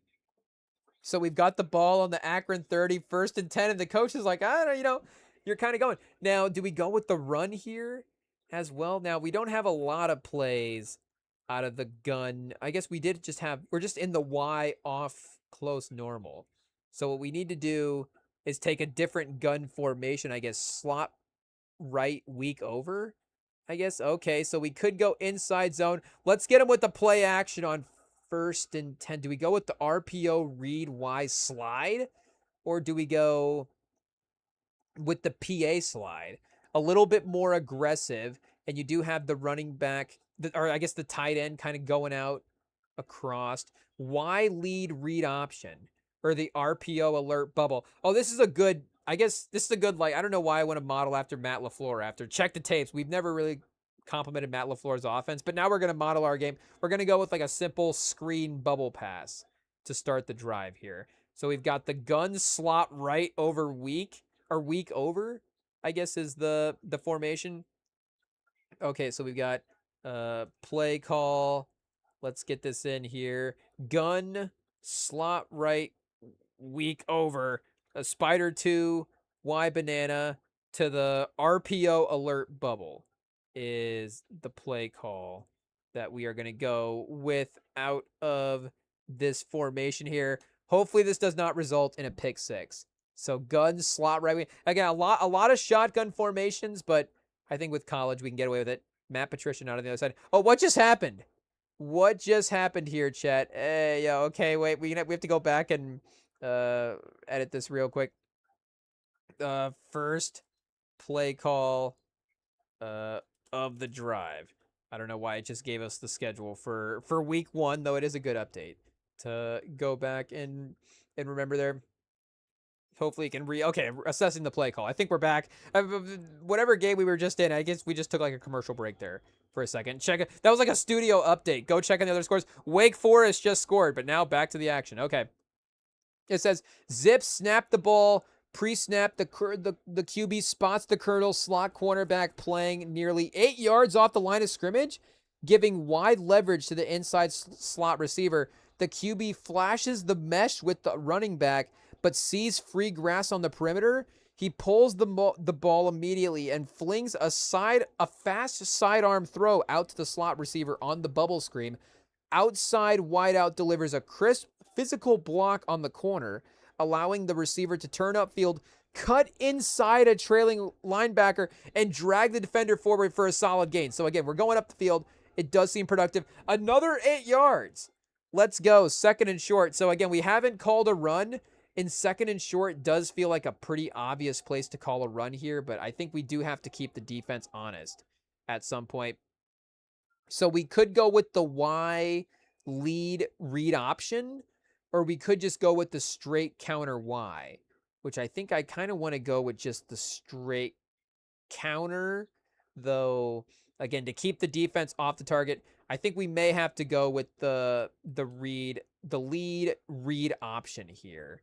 And maybe we'll keep that counter or even the inside zone split, but we'll keep the counter in mind. And I think we'll maybe even switch the formation next time. Chad, hey, oh, now we're really coaching up here and see what's going on. But we have 8 yards.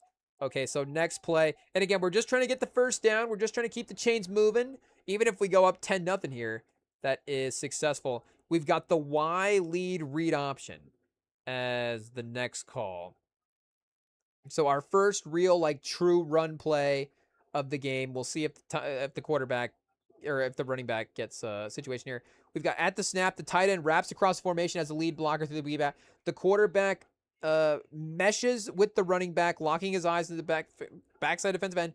I thought the quarterback hesitated. The end hesitates and crashes down toward the center, plugging the running back's lane. Reading the end's crash, the QB pulls the ball out of the mesh, slips around the edge, and follows the tight end up the field. The tight end meets the middle linebacker head on with a physical pancake block. I mean, Chad, the play calling is good, but the team just showed up today.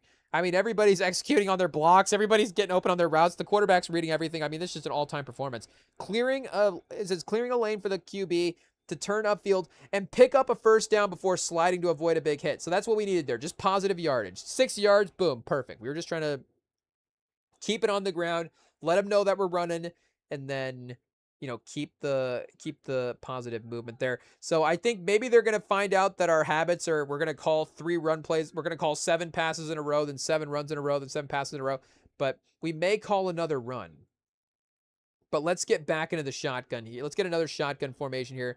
Let's go trips X nasty.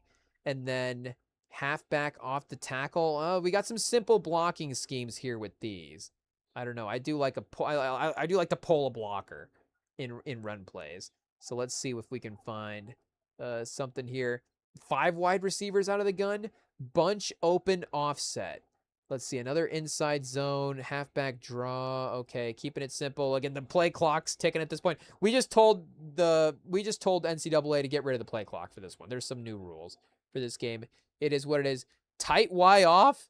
Hey, yo, wing slot offset. Shout out to Offset. Rest in peace. We will, or not, that's takeoff. Hey, yo, shout out to Offset. Rest in peace, takeoff. But shout out to Offset.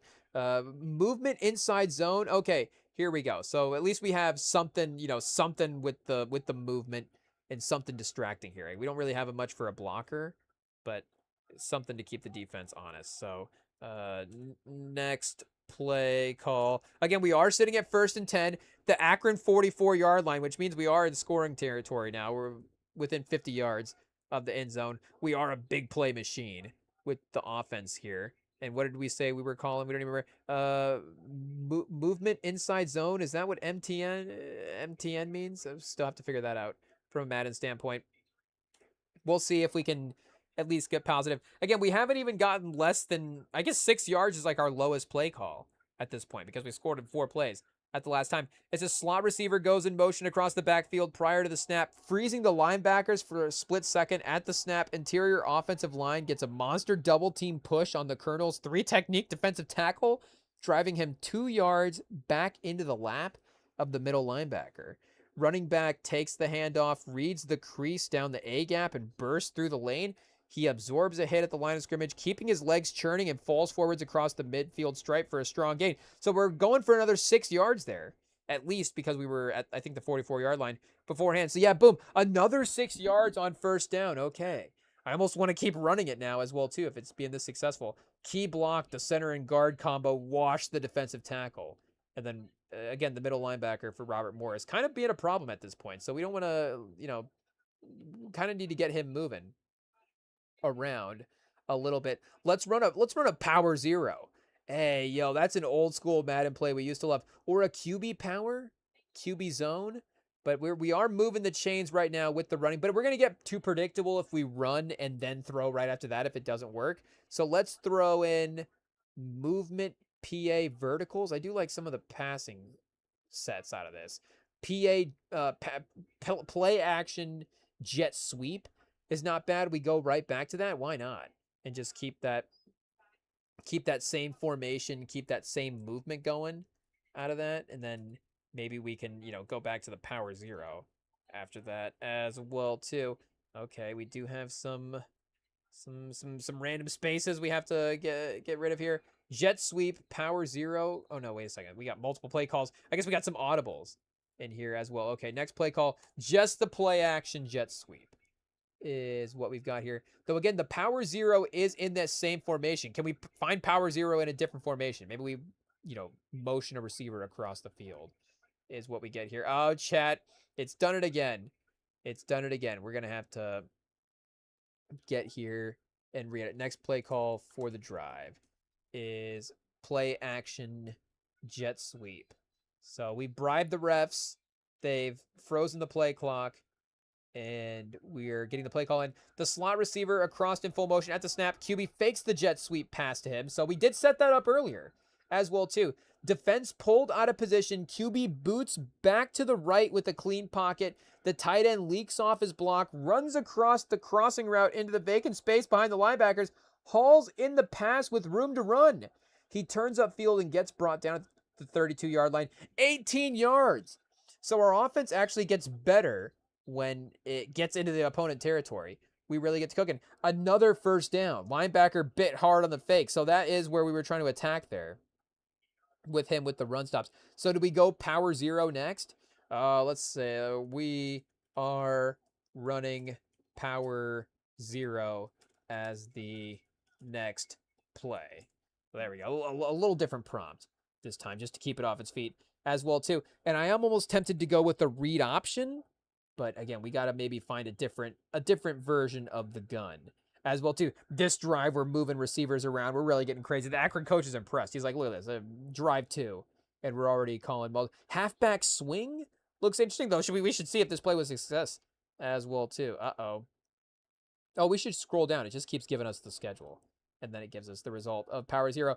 The Zips line up in a heavy set to get right back to old school football. At the snap, the play, I almost thought the Zips was the other team for a second, but I was like, no, that's us. At the snap, the play, side tackle and guard execute a crushing double team block on the 3 technique defense. He's getting destroyed. Oh, this defensive tackle, poor guy. The backside guard pulls smoothly across the formation while the H-back kicks out the defensive end on the perimeter. The running back takes the handoff, presses the hole, and follows the pulling guard right up the A crease. He powers through an arm tackle attempt at the line of scrimmage, drives his legs forward for a hard-earned gain before the linebackers swarm to stop him. We're looking at 7 yards for him. So we're up over 5 yards a carry. Our passing right now game is looking good. So we're, hitting all of the right reads so far. And we're 2nd and 3 at the Robert Morris 25-yard line. We don't want to get too conservative here now because we can really, go up 2 scores and make this difficult. But inside zone split is looking good. Our RPO alert snag. We do have a receiver that could run a little option here to the end zone. We also have an inside receiver running an out route. And then, like we're saying, the RPO. Let's go run RPO. What was that? MDN RPO snag something alert snag. Okay, will be the next play. A nice simple pass play to pick up the first down. Maybe it turns into a run if we need to. Maybe there's a shot there to take as well if it is available. Again, the 25-yard line is within our range for big plays because even that 50-yard play was like a 15-yard pass that was catch and run after that. So slot receiver motions across the formation, pre-snap. Robert Morris is dropping it into zone coverage. Okay, so we're getting a read there. At the snap, the QB meshes with the running back, second and short to go. The Colonel's apex linebacker aggressively commits 3 steps forward toward the B gap to defend the potential run. Seeing the linebacker vacate his area, the QB instantly pulls the ball from the mesh and fires a quick dart on the snag route.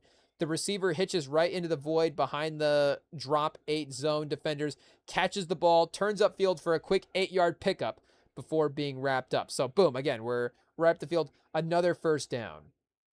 Linebacker bit on the run. He's putty right now, chat. We can do whatever this linebacker we want. Pause. We can move him all around the field. He is ours to, manipulate at this point. He's biting for every single play call. I don't think he watched a minute of film, but also he doesn't know what our play calling tendencies are as well too. So 1st and 10. Red zone alert. 1st and 10. We're at the Robert Morris 17-yard line. 6:42 left to go in the first chat. Hey, yo. Do we take the shot at the end zone with the pass? Again, the field is compacting here. We can, like we're saying, manipulate the linebacker, but maybe with a little less to go, he will be, easier to find. So let's switch the formation is what we're going to do here. And then we're going to run play action out of that. So you off trips. Why not? Oh, there's a lot of runs in this. So this could work to set up. I guess we could go a little heavier formation now that we are getting into the red zone as well too.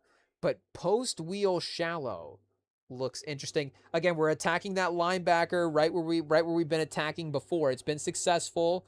And I guess that's not a play action though. We are looking for play action.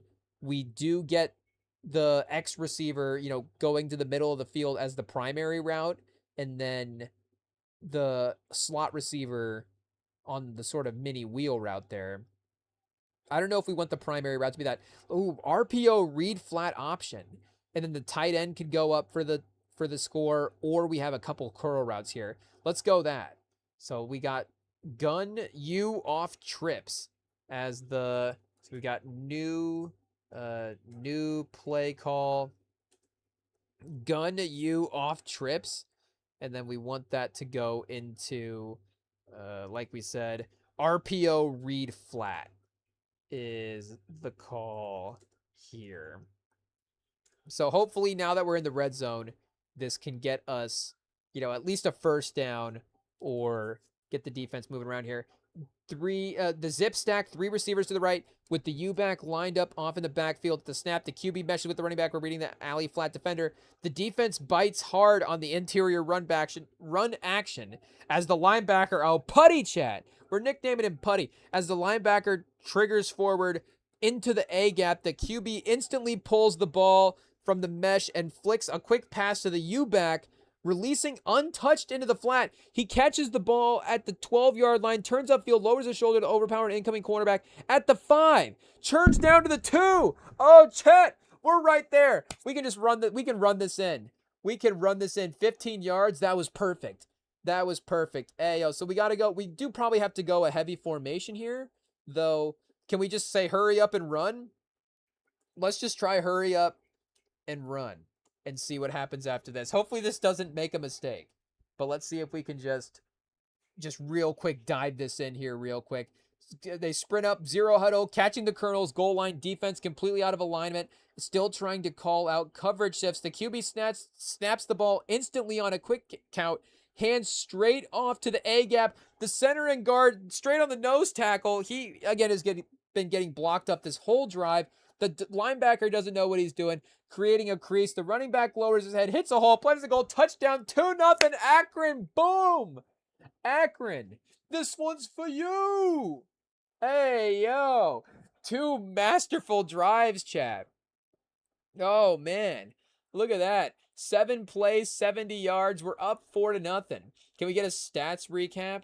Stats recap after 2 drives. Let's see what we can. Let's see what our balance on the board was here, because we were a little run heavy or a little pass heavy there early on. Okay, we do have the games being played. The offensive script, it works like a charm. They scored touchdowns on opening plays, a lethal mix of scheme, tempo, and blah, blah, blah. Let's see if we have individuals. 6 for 6. Chet's the best he's ever played in his life.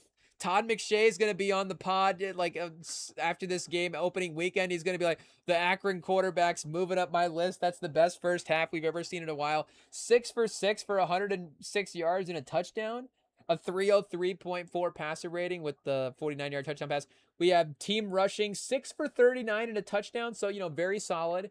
We didn't get the big run, but consistent production on every single carry, kept the ball moving. 11-yard sweep was the highlight there. And then we got to the touchdown, and then, balanced attack for the receiving as well too. Chat, look at that. Look at that. Just a little light work on a Sun. Just going in, calling a game, going home. This is how you do it as a coach. This is how you do it. So, we'll let Akron take it from there and have that be our audition tape as of for now. But like I said, we'll have to try to get the news feed loaded back up and, catch back up on some. We got some good debate topics here that we're seeing online, and they need the Remington pod to step in and settle some of these, make sure that we know what is going on for some of these big debates here. But yeah, that'll do it for the Sunday night live stream. We will be back Tuesday night. Sunday, Tuesday, Friday is the schedule here.